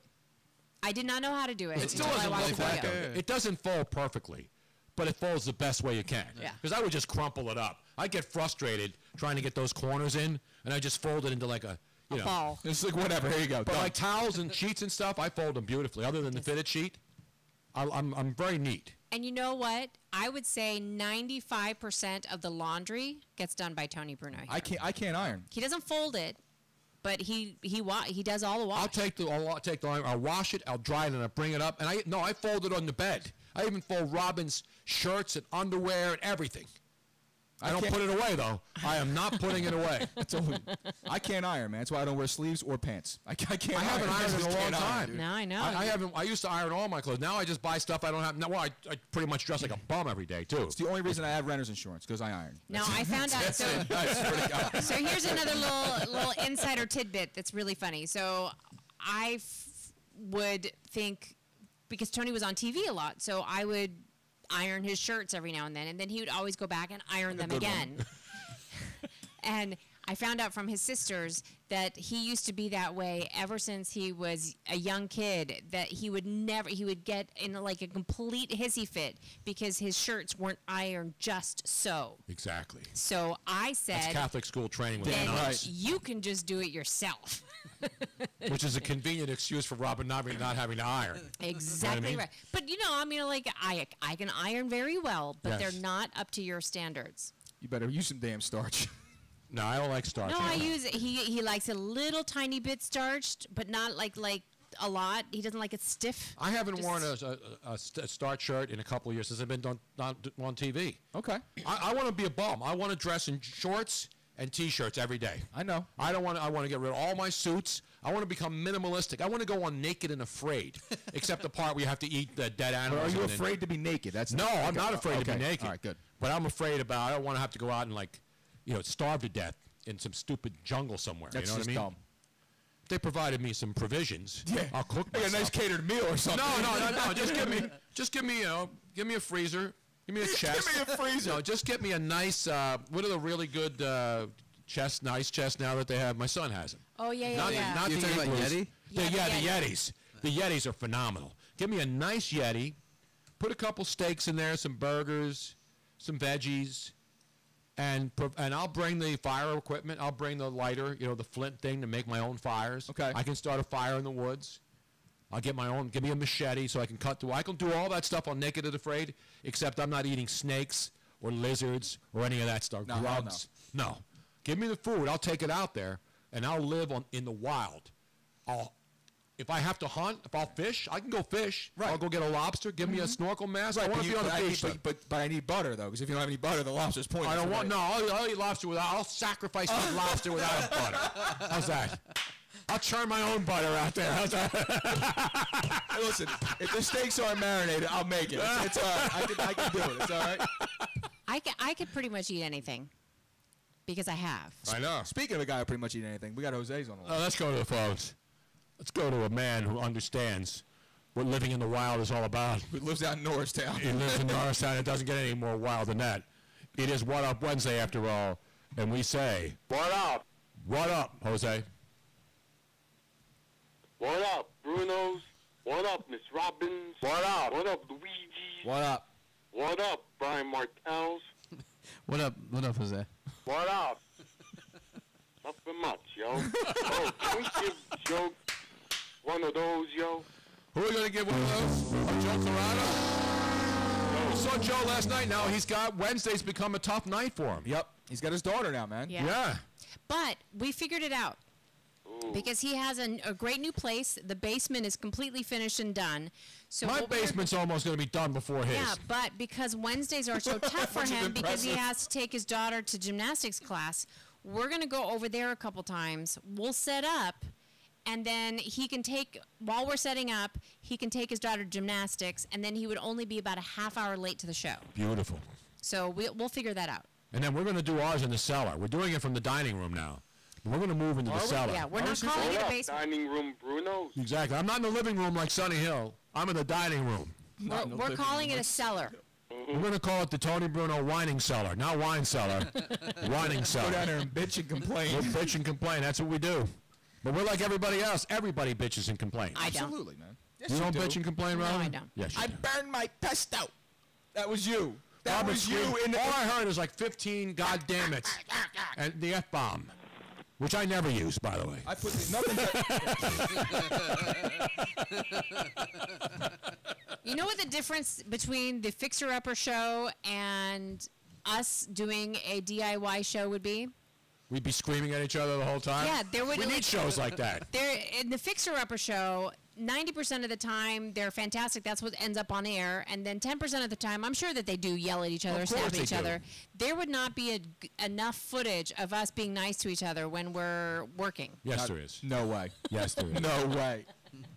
Yes, there is. When Robin does something great, I tell her it's a phenomenal I job. come down here, I'm like Mills Lane. I'm downstairs, I'm trying to break you That's guys a rare up. occurrence, my friend. Get it on. Let's get it on. Let's get it out. All out. All right, since we have two hockey experts in the building, well, three actually with me. This is where I'm going to mute my mic. Yeah. We have Brian Martell, a man who plays hockey at 11 o'clock at nights in many occasions. Now, you still playing late night hockey, I'm just Brian? gonna play Yeah, drops. we played last night.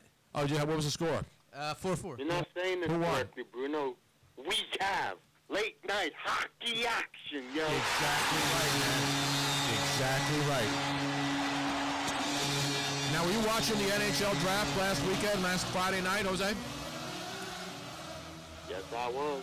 That's a good man right there. What up, Nolan Patrick? Nolan Patrick, exactly. Not Mark Patrick or Dan Patrick or Lester Patrick. Not Neil Patrick. Or Neil Patrick Harris. Or James Patrick back in the Ranger days. Exactly right. Great defenseman, James Patrick. Mm-hmm. Nolan Patrick, your thoughts on this young man, the number 2 pick? I'll let Brian start it off, then I'll follow it up with him. I mean, I think that He's a Brandon Wheat king, I know that. Yeah. And they produce a lot of quality players. Ivan Prokhorov was a teammate of his with the Brandon Wheat Kings. Yeah, he's a playmaking center. Yep. And he has a really good scoring prowess. I'm surprised that the Devils didn't take him. The Devils definitely needed him, and for whatever reason they decided to take Hishner instead. And it just. I'm glad the Devils didn't take. Yeah, no, I mean it kind of Logan shows Patrick. like, you know, their inability to see like what their needs are. Well, you know what the and Devils, you know what the Devils are run by, right? Well, real quick, we mentioned Mills Lane and Joe Keane here on Facebook. Josh Harris, yo.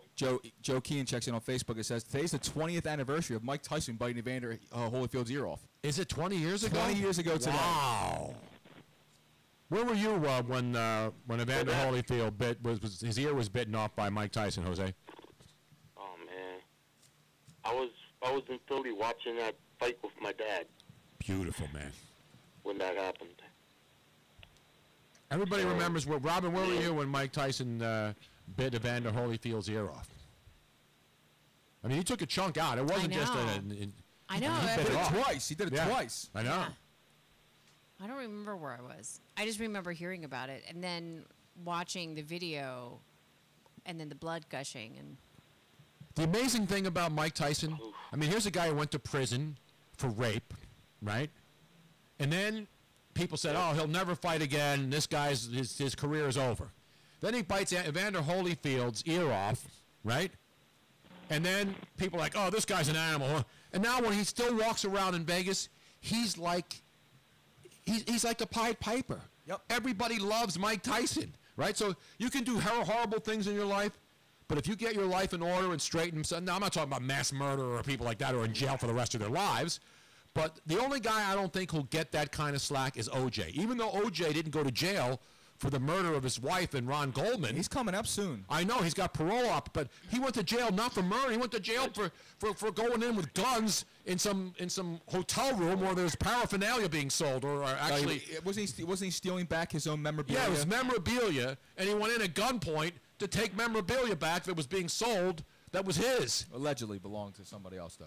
But it doesn't matter. He's in prison for that. I know. But do you think O.J. Simpson will get his own TV show or be beloved after this is all over? No, but I think he's going to get whatever he wants for the interview. Oh yeah, I'm not talking about that. I'm talking sit about down with Barbara when he Walters walks for a couple around. You million think bucks. people will say, "You know what, O.J., you've been through a lot, man, but you're still the greatest running back." Oh, of all hell time." no, absolutely And not. I think it's a crime that they took your Heisman Trophy. I don't believe that's going to happen. Because I remember when O.J. was the talk of the town. He was doing Hertz commercials. He was jumping over suitcases in lobbies. He was on the Naked Gun movies. O.J. transcended race. He did. No, he really did. He was not only a great player, but he was accepted by all kinds. Absolutely, That's what he really was. absolutely. He Yep. was revered. I mean, the guy did everything. He was an actor. He's a great football player. Won the Heisman Trophy. Had a great life, and then boom, everything went wrong. And Mike Tyson had a lot of that too, except Mike Tyson is back on top now. He's not fighting anymore, and he's. You can't look at that interview he had with Robin Givens. He looks so drugged out of his mind, no Tone. Who, Mike Tyson? Yeah, when he did that interview with Robin Givens, man, he was out of his mind. He was definitely on something, man. What interview was this now? Well, it was a long time ago. Oh, okay. No, I'm talking about the recent Mike Tyson. 1988 on the 2020 TV show. Yeah. I'm not talking about the Barbara Walters specials in the 80s. I'm talking about the last 5 years. Well, he started going to AA meetings and stuff like that. People just think the way he was also the way he talked was funny. Stuff like that. He became a novelty for a little while. He became a little novelty. He was in the Hangover movies and stuff like that, Tony. And people were like, Tyson was an animal, but he became lovable. Because you know why? Because he's approachable. Because people like him. He is approachable. All right. No, he is. In public, I mean, obviously, if there's 10,000 people around, he's not going to go up and say hi to everybody. Sure. But he'll do interviews. He's people like him. He doesn't throw people out of buildings. I mean, he's just a guy that people want to say hi to him. That's the remarkable thing about how Mike Tyson has been able, after all the stuff he's been through, is still a person that a lot of people say, hey, there's Mike Tyson. I want to go shake his hand. When he walks to a crowd, you just go to Vegas. When Mike Tyson comes into the room, everything stops. Well, I think he had a major, turnaround. No, like a coming to Jesus moment. I think he majorly got it, and even though he prays to Allah now, he did. I want to eat his children. I think he did a 180 where he realized that he wasn't all that. He wasn't invincible, and that was Vince Papale. Yeah. Come on, man. You know that. Other than that, Jose. Other than that, we like to thank the Clippers for trying to run Los Angeles, which is impossible to do. So for that, give Lob City and Clippers nice parting gifts, and one of those on their way out. Sorry about that, folks. Tony had it at the same time. The Clippers continue to fail in the playoffs in the Chris Paul, Blake Griffin era. And it's amazing. The Lakers have been dog meat for the last couple of years, right? They've been awful. The Clippers had L.A. They still don't control the city. And the Lakers, as bad as they are, now with Ball and Magic Johnson, I don't know what he's going to do, but they've tried to change things around there. It just never worked out in L.A. I mean, either Blake Griffin was hurt half the time, Chris Paul missed a little bit of time. The only one who stayed the healthy was DeAndre Jordan. Yep. That was it. They brought nobody really around. They bring in Paul Pierce, who was way too past his prime. They brought Jamal Crawford, and who helped him out? He was off the bench. J.J. Redick was J.J. Redick. But they could just never get past The Lakers are going to be better and relevant faster than the Clippers now. Would you agree? The Lakers? Yeah, because I think the Clippers, when they took that step back, it's like taking 100 steps back. And here's the other thing. And the Lakers, because of these trades and getting rid of D'Angelo Russell, and I don't know how good Ball's going to be, but he certainly can't be as bad as D'Angelo Russell. And if they start turning things around, and they got all this cap money cleared, we talked about this last week, they're going to get free agents who are going to go there because they're still a destination. People still want to play for the Lakers if they have some semblance of young players. They'll want to play there. Oh, yeah, because it's L.A. You got to go to Showtime. And they're not going to go. And it's going to be interesting what Doc Rivers does now with the Clippers. Remember, Doc Rivers wanted to coach there because he thought he had a chance to win a championship. Well, he's losing Redick. He just lost Chris Paul. Yep. Blake Griffin's going to be on his way out. He's got nothing left. There's nothing left there to coach. Other than DeAndre Jordan. Who can't make free throws. Can't make free throws. No, it's an outrage. He can't make free throws. I think maybe... So basically, the Clippers are going to take where they always been before the Chris Paul era began, looking up in the Pacific Division. Yeah, they're going to go back to completely being irrelevant. I really do believe that. I mean, the Rockets, give them credit, man. I know, initially saying there's only one basketball, but you can say that about the Warriors. There's one basketball. Look at all the guys who can take the basketball. It's just that with okay, so D'Antoni's offense, like Harden was perfect for that. Like, he really was. He was perfect to run the whole thing. I just don't know. I don't know how it's going to work. I'm not saying it can't work. I think it will work. But I just don't know how. I just want to see how it's going to work. That's all. Because, listen, like you said, Tone, you got Harden, you get so far, then what do? You go out and you get the piece. And remember that you the need, last Chris game? Paul's the piece that they need. Remember their last game against the Spurs where James Harden pretty much gave up? Well, he didn't give up at the club later on that night. No, he quit in that. Yeah, he quit. He absolutely. He mailed it. You know why? Because he doesn't have enough help. And when you don't have it, when you're the team, everything goes through you, as great as it is to be Tony, the guy, you have to have. He does have help. There's Trevor Ariza. I mean, he has Ryan Anderson. Trevor Ariza is a nice player. He's a nice player. He has help. He has help, and they just no, he wind up doesn't. He beating doesn't have Spurs. help like Steph Curry has help. Steph Curry doesn't have help. Steph Curry has godlike players on his team. What, Robin? He had an A as a big man.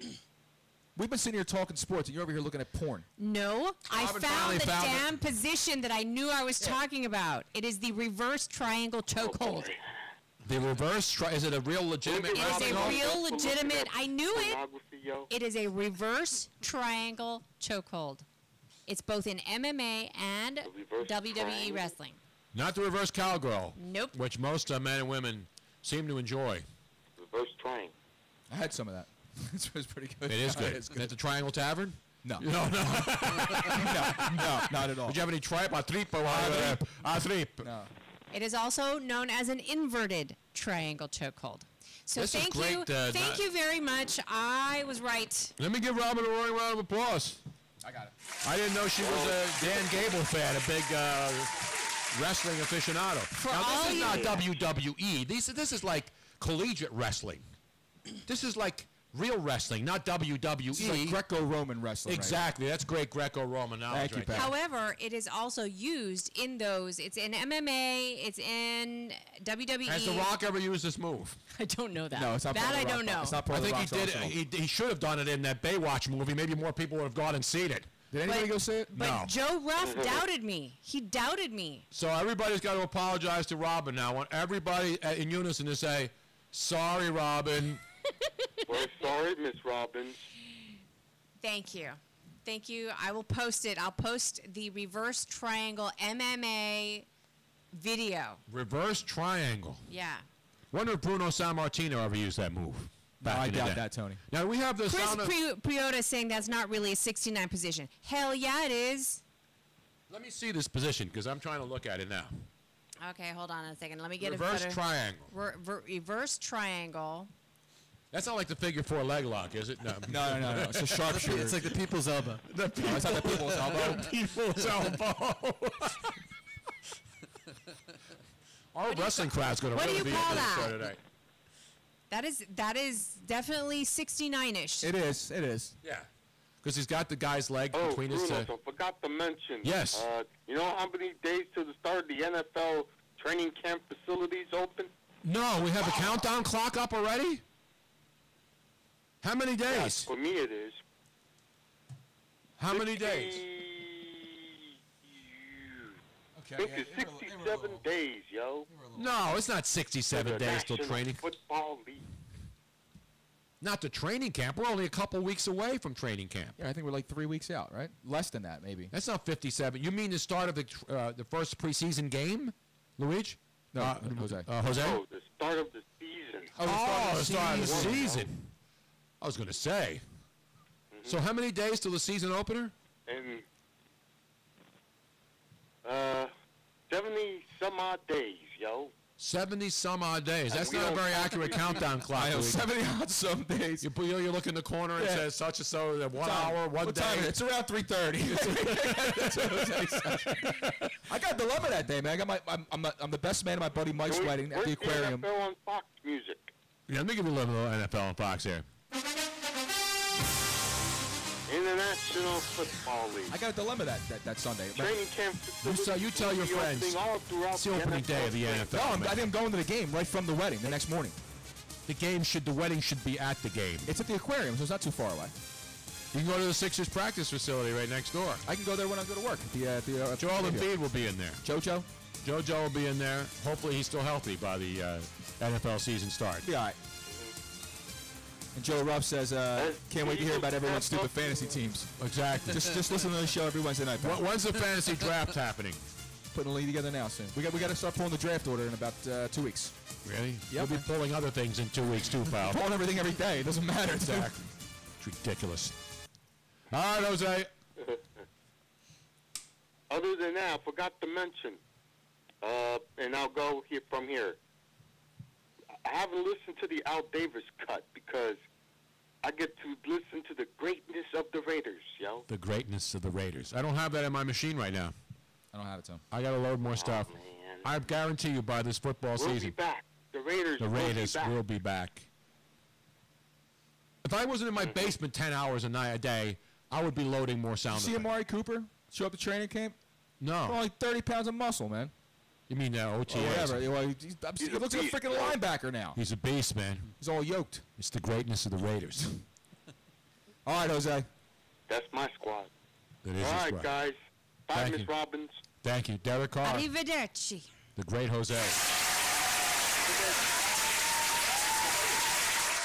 Speaking of greatness of the Raiders, let's stay in the Bay Area. I got to do my, Miss Robin will have a Florida update. Do you have one, Robin? I do. I got to do my Steph Curry update because I don't want to forget it.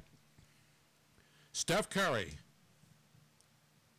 is back in action. Not on the basketball floor. He will be playing in the web.com golf event, the Ellie Mae Classic, on August 3rd through the 6th at TPC Stonebray, or Stonebrea, as they call it in the Bay Area. You know where Stonebrea is, Rob? You suck, you jackass. He will be playing. That's up near Hayward in the East Bay and the hills up there. So what's the big deal about him playing in this thing, Tony? I'm sorry, say that again? No, I'm not. You're pulling a Luigi now, and you're writing on Facebook. I did. You're following local Bay Area knowledge. No, she was looking at Greco-Roman people wrestling because she couldn't stop looking away from the homosexuality that was happening on the screen. There was a girl on girl or guy on guy. The only thing I did, I heard everything about Chris Curry except the Steph Curry, except for the hill that you were asking about. It used to be TPC of San Francisco. They changed the name of the course to TPC at Stonebray or Brea. I wouldn't have known the answer to anyway. It's up in Hayward. Yeah. I wouldn't know anyway, so it doesn't really matter. It's totally wrong. Well, anyway, web.com that's the minor leagues of golf. It's where young players who are trying to work their way and get a So it's like almost an amateur kind of thing. He's looking for he's trying to get a player's card? No, he's got an exemption, a sponsor's exemption to play in this event. Oh, okay. So now the people are Tebow complaining. special, basically. People are complaining because he's like a single-digit handicap, all right? That's impressive. Now, nobody, with all due respect to these guys who play in the web.com events. Is that what Romo played in, Tony? No, he tried to qualify for the U.S. Yeah, Open. I know, but he's like a single handicap, too. Yeah, no, he's a good golfer. And Steph Curry doesn't want to be a pro golfer. He's just a good single-digit handicap. Yeah, he doesn't have to quit his day job. So he didn't say, hey, I want to play in this because it's going to be in the Bay Area.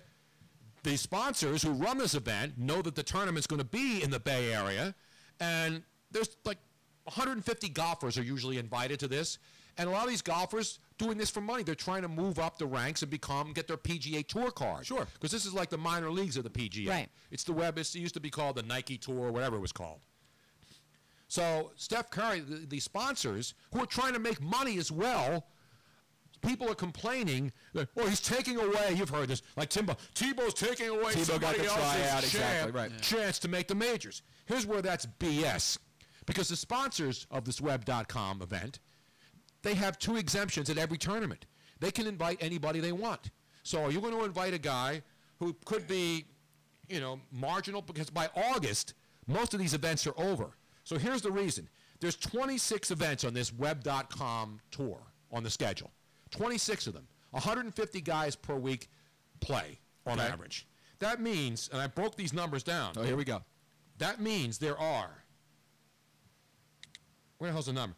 3,900 guys. Jesus. 3,900 guys who go out there and hack it up everywhere. And these guys are pretty decent. These guys are budding pros. They want to become pros. They want to be on the PGA Tour. So they get a chance to earn their card by playing well on these things. But most of them don't have a chance. Steph Curry has no chance of winning this. He may even be embarrassed. But if you're a single-digit handicap, you're not going to go out there and say, you know, I'm going to go beat these guys. He's not saying I'm better. He'll go out there and be humbled. He won't win. But guess what? People will show up. Oh, yeah, They'll Steph buy Curry, tickets. absolutely. They're not going to go buy tickets to watch some guy who's like the 172nd ranked guy in the world. And Joe Keane just checked in on Facebook, says Tim Tebow passed Michael Jordan tonight for most career home runs. Let's give Tim Tebow, let's all kneel and pray in a prayer circle around the dining room table tonight for Tim Tebow. People dissing the young man, Tim Tebow. I love me some Tebow, man. I love Tim Tebow, too.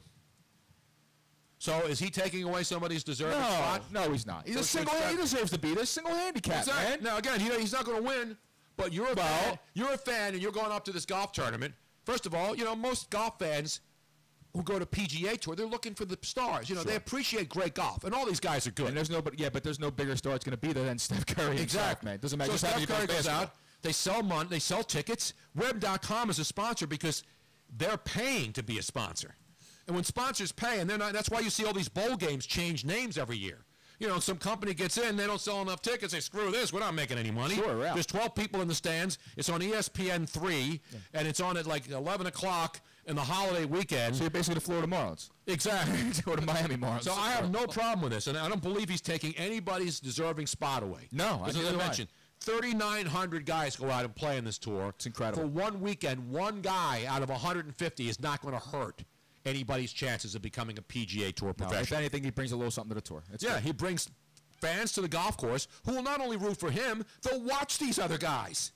They'll watch the other guys playing golf. Oh, so you are right about that. There's guys that would never have even been heard of if they weren't playing alongside Steph. Exactly. Like, oh, look at this guy. He's doing something. All right, check it out. You know what I mean? Like, I get it. It'll get a lot of coverage. Him being here doesn't. And that's what the sponsors want. Right. It doesn't hurt anything. It's good but for it's everybody. not screwing. If he was screwing somebody over, I'd say, you know what? Just the same thing I said about Tebow. I don't think Tebow playing in the minor leagues at the lowest level of the minor leagues is hurting some other prospect's chances of becoming a major league player. No, I don't think so. Now, if Tim Tebow were in the Phillies system, well, the Phillies minor league system's pretty good. Yeah, but they've got some good talent down but their major league system sucks. Yes, it does. So what I'm saying is maybe it's time to bring some of those up and send the other guys down, Tony. Phillies had guys today. I was watching. Miguel Montero for the Cubs just got freaking outrighted. I know. It's incredible, man. They had this guy playing second base I never even heard of. And he hit a home run today. Ty something. Not Ty Cobb. Or Ty Pennington. Or Ty Pennington. Good job, good Ty Pennington. Move this bus. Move that bus. Remember Ty Pennington? Yes. He's not doing anything now. The guy's like, he doesn't even have a home improvement show. Who cares? Sad to see it. You know, I saw the home improvement. Your boy, Mike Rowe, the Dirty Jobs guy. Yeah. Ooh, he put on like another person, man. No, he's jacked. No, he's not. He's not fat. Yes, he Seriously? is. No, he's not. Look at his When midsection. did you see Mike Rowe? Just today on television. He looks like he put on about 60 pounds. No way. Yes. I just saw him a couple weeks ago. He didn't look fat. He looks like he's giving Rosie O'Donnell a reverse triangle, whatever the hell it is. What's it called again, Robin? What's that move called again? It's called a reverse triangle chokehold. Reverse triangle. He's doing that with Rosie O'Donnell. We're going to try that after the show. I want everybody out there, after the show's over, look it up. Robin's going to post it. Did you post it already on Facebook, Robin? No, I'm actually trying to get the Florida thing. Are you ready for that? I am 3 seconds away But from are it. you going to post the reverse cowgirl, whatever, triangle? The upside down reverse upside down reverse. Inverted triangle chokehold? Figure 4 triangle. Absolutely. Well, whatever. Mike Rowe got fat. I'm just saying it. Should get fat. Guy's good. He's good. That's your boy, Maybe man. he sit down on the pig farm too much. You know. You ever see Dirty Jobs, the stuff that I that saw guy does? Dirty Jobs, yes. And that guy respects hardworking people. Sure, Tony. And his message is actually dead on. Everybody's worried about sending their kids to college to get some meaningless BA degree where they can't find a job at McDonald's. Uh-huh. But nobody wants to be a mushroom farmer. Not just a mushroom farmer, a strawberry, plumber. right. Doing what stuff that I like to do. Get HVAC guys and all that stuff like HVAC guys, plumbers, carpenters. There's a million jobs out there for these people. But it's not cool to say, hey, I want to be an air conditioning repairman. Or I want to be an... Actually, it is kind of cool to be an air conditioning repairman. Well, right now... What makes it cool. That's what Well, that is cool, yeah. Okay. Thanks a lot. In the meantime now... Let's go to Florida. Let's go to Florida where it's always cool. Cooler than the other side of the pillow. Alligator. The alligator. Scale back, Tone. Scale back, bro. Oh, there you are. Come on, Robin. Wait a minute. Let this guy finish the lead-in song. It's time to sing it. Now, here she is, ladies and gentlemen. She's been to Florida multiple times. I have. However, I have never been to the Villages. The Villages, that's the famous Yes. adult community. Over 55, right? And we know people that live in the Villages. The Villages. I thought that was Boca Vista. No, the Villages is like a nationally known, massive complex. Humongous. It's like its own town. And then there's Celebration, which is a different town in Orlando, right near Disney. Correct. But the Villages are close to Tampa, correct? Correct. Yes. I think Dean's been in there. Probably. Yeah, he's been in there like fixing people's cars or Now, tickets only or buying in scratch-offs. Florida would this happen. Now, you know that here there are certain things out. Like if your car gets stolen, you know that you're probably not going to get it back in all one piece. Correct. Because it's going to disappear and It's going to go to Luigi's Chop Shop up there in Mayfair. Exactly. Chop Shop, right. man. Well, your friends do. Ladies original, pal. Ladies and gentlemen, they have just broken up a chop shop in the Villages. No! Not for cars. But for what? Golf carts. Golf It's a carts? golf cart chop shop. Golf carts up on milk crates? Now, when you jack a golf cart, what do you take off of it? If it's an electric one. Well, they're good here. So the search warrant was served. Deputies said they found evidence that an illegal golf cart chop shop was operating out of the residence. They found some golf cart parts. And they do know that golf carts have been stolen in the neighborhood. And Because everybody has a golf cart in these places. everybody has one. And Do they have one of those great horns on it, though, like in Caddyshack? Come on, Liz, I thought you'd have a good Caddyshack drop by now. I don't.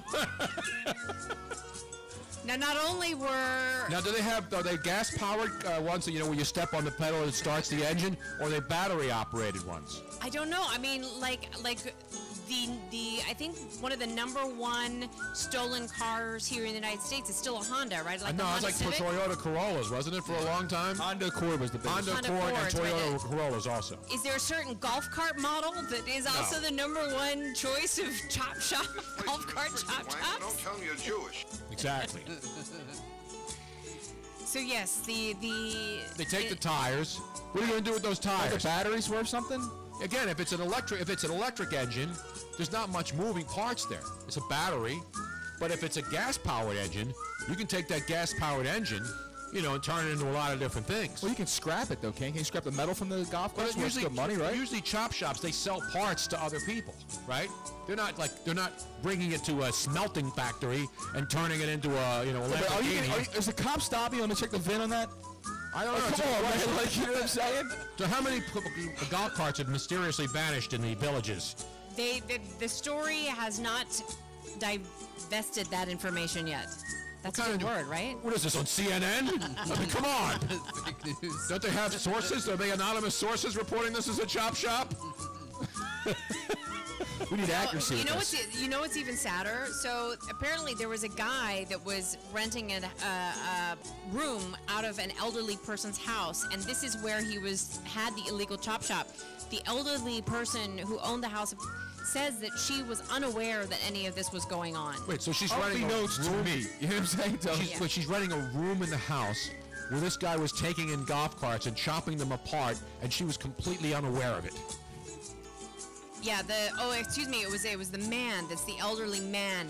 His niece, I'm totally flipped around. So it was an elderly man that was taken advantage of. His niece, Kathleen Unrath, had moved in saying she was going to take care of him, but instead she began operating the illegal... Wait, so was his family was checking his family's niece? Yes. Got him! Got him! Wait, so his niece was operating a chop shop? Yep, and there were drugs involved. Oh, of course, it's Florida. Yes, hello. It's Florida. Breaking news. Wait a minute. We have breaking news. Joe Lozano checks in that the MGM may be developing Spaceballs too. No! Yes, Tony. Wow. He said that last night, but I thought he was joking. No, this is no joke. But it'd have to be a PC version of Spaceballs too, right? Probably so. Which is ridiculous. Let's see. I'm Mel looking Brooks it up. could not exist in 2017. May 23rd, they did come out with an article saying that Spaceballs 2 could be blasting into theaters, and it would be called Spaceballs 2: The Search for More Money. Beautiful. Now, who's producing it? No, that's not. Mel Brooks now. Yeah. Mel Brooks couldn't exist in today. He couldn't do it. No So way. then why would I go watch it if it's not a Mel Brooks movie? I'm just saying. I don't know. It's like the Baywatch. All these movies have bombed this summer. You see what else bombed? I told you it would. Transformers. The Transformers the final edition. Mark Wahlberg is stealing more money than Robert De Niro these days, dude. It's bad. Well, The Rock and Mark Wahlberg and De Niro, Kevin Hart, Who else? Who else has everything? By the way, what's his name? Not Robert Downey Jr. The black dude. Samuel L. Jackson. Well, yeah. Samuel L. Jackson's in every movie. He is in every movie. Mel Brooks better do this soon. He's just turned 91 today. 91? Yeah, he's 91. Let's give him a roaring round of applause. You got that, Tom? Absolutely. Call the damn desert this time. And we ain't found shit. He was born Melvin Kaminsky on June 28th. He played for the Milwaukee Bucks. Did he win Rookie of the Year? That's that's Malcolm Brogdon. You're talking about Frank Kaminsky. I know. Frank the Tank. I know. Are you upset about that, Tony? Are you an outrage at Joel Embiid or Dario Saric? I never even heard of the guy who won Rookie of the Year. That shows you how much I pay attention to the FYI, I have a little Mel Brooks update here because he did an interview because it was his birthday.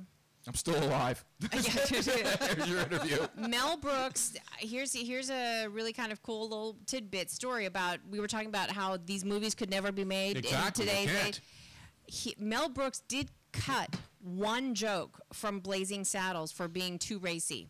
He said that when he saw... The sheriff one wasn't too racy? I know. He said... You believe this? When he saw the joke, he got scared. Me while I whip this out. He got scared and decided that he ultimately left it on the cutting room floor. Does it say what the joke was? Let me see if it actually was Cleavon. Now Cleavon Little was the sheriff. Yes, great actor. He was phenomenal. Hey, where are the white women exactly. So here's one of my favorite characters of all time. This is what it was that ended up on the cutting room floor. The joke occurred when Sheriff Bart, played by Cleavon Little, goes to visit Lily Von Stupp, played by Madeline Kahn, in a dressing room, and she puts the moves on the duly appointed sheriff of Rockridge. Well, didn't you say it's true? It's true. It's true. It's true.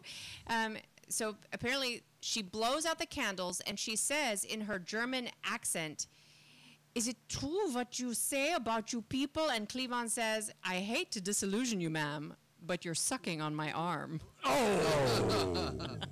They took that out? They took that out.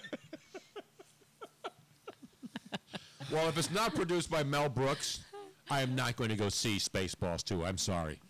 I am not going to see it. Just the only movie that looks interesting to me for the rest of the summer is the new, and it's a reboot, but it's the finale. And it's getting great reviews, too. What is it? The Planet of the Apes movie. Oh, really? It does look good. It looks phenomenal. Well, I went to go see the last installment of the Pirates of the Caribbean, the Dead Man Tell No Tales or whatever it was, which was, I guess they just tied it all together, brought everything, and that's it. It's done. It is. Oh, it is jumped final. the shark. It's final. But I saw the previews for that movie. It looks it's kind of crazy, man. No, it is the most spectacular movie of the summer. You were dead on with Mad Max. I told you about Mad Max. Yep. I said that movie was going to win Academy Awards. And it did. And it did. The editing in that movie is unbelievable. I'm telling you, this is the only movie. Now, the reason that the Johnny Depp movie, the Pirates movie, and the Transformer movie did well because of overseas box office. Sure. But in this country, they bombed. Baywatch bombed. There's only one movie this summer that's really done better than anybody expected, which is Wonder Woman. Yeah. Wonder Woman's the only super hit of the summer. I might actually even go see it. Now, of course, the other movie that came out before the summer started, Guardians of the Galaxy, is a blockbuster. Blockbuster worldwide. Uh-huh. And Wonder Woman. Those have been the two biggest Wonder movies. Woman, not only was it a blockbuster, but it broke worldwide. It's broken the record of the most money made by a female director movie or female directed movie. No, and I want to see it. I'm not going to go see it in the theater now. I'll wait till it comes But out it's a on big DVD. blow-up movie. We should go see it. It's amazing she was able Is to it at the Dollar Theater yet? No, yeah. It's amazing she was able to do that while doing laundry and cooking and Exactly, cleaning yes. dishes. It's incredible. And It's also incredible. part of the Israeli, she was in the Israeli military. It's an incredible feat. And she was out there killing terrorists. It's an incredible feat. Folding fitted sheets and making people tell the truth. Yeah, Exactly I right. don't know how she managed. I don't know how I No, managed it's either. not. Is it Yes. seriously already? Yes, it is. Brian, any closing thoughts tonight as we had you fly all the way out here tonight? By the way, wait, before we go, we have some homework that we did not talk about. We have two sponsors that we need to discuss, and we want to say hi to Carmen Capello. Oh, how's Carmen doing? Chef Carmen Capello just, we were just talking about you, Carmen, and your lovely meats. but we want to say hi. But our two sponsors, actually, the person who turned us on to Ting is sitting right here, and you should talk.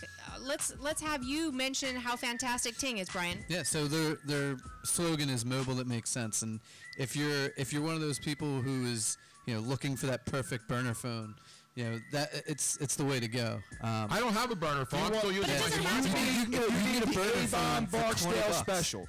The But you don't have Stringer to be- Bell special. That's what you're looking for right But there. you don't have to get a burner phone. I mean, a lot of you don't people, have to. most You people can- want nice phones. Yeah, they have. Now, all if you have a kinds of burner different phone where phones. you're not using, internet and stuff, you're just using texting and phone calls. Right. Or selling drugs. Right. That's what a burner's But for. the point is that Ting will cost you Or virtually having an affair. nothing. Yeah, it'll cost you about like $9 a month Exactly. to have a burner phone.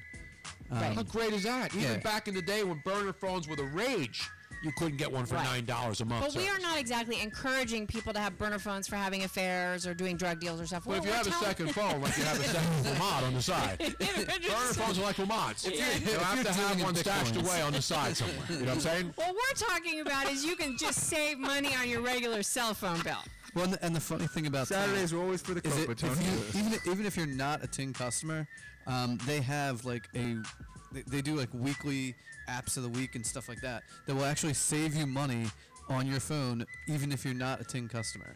So there's apps like NetGuard that you can check out that they showcase on there that help limit the amount of data that your phone uses. And their customer service is Their phenomenal. customer service phenomenal. So just go to ting.com. You can actually go on there and you can compare what you are using now for minutes and data and all that, and see how much money you would save by And we're switching. using our expired phone. They're not expired. We're using our Verizon phones that we paid at over 2 years of our contract, so they're fully paid for. Right. So we don't have that monthly service charge, $11 a month, and it's the phones are still great. I have a Galaxy S5.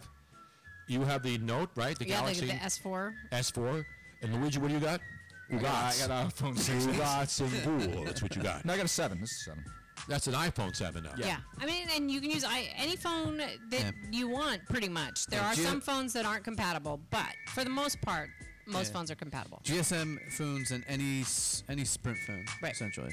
Beautiful. But yeah, they use the best of a couple of I networks. got an old Sprint flip phone I could use. Paul Lee just said, my Verizon bill is now $290 per month. Time to drop the clowns. Hell yeah. It's an hour. My bill alone is about $30. Unbelievable. So yeah. That's what I want to get my bill down to. So- If Rob would stay up the damn phone all day. That's That ain't gonna happen, Ting. bro. That's Ting. And then our other fantastic sponsors, which is why you can watch on all of our different platforms, is Joycaster, but it is now called. Hold on a second. I have in my head Joycaster, but they changed their name, and it is now called. What is it called? Well, that's a Tony? good job of having the sponsor stuff in front of you, Robin. I didn't write it down.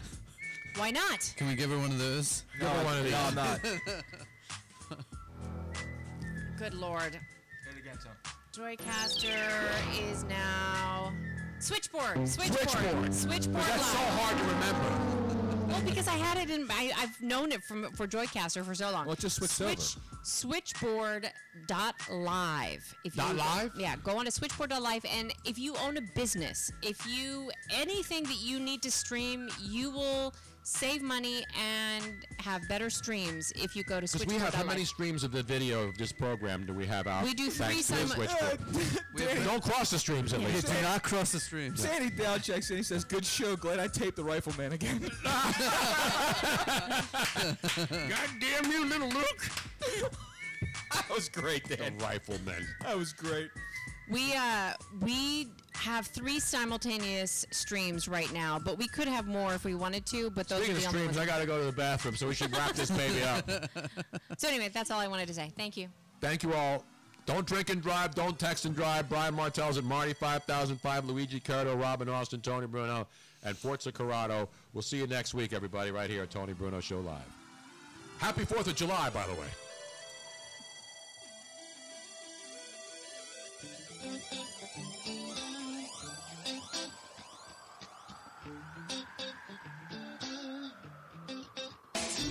Thanks for listening to the Tony Bruno Show. We hope you'll make this a weekly visit. Come back soon.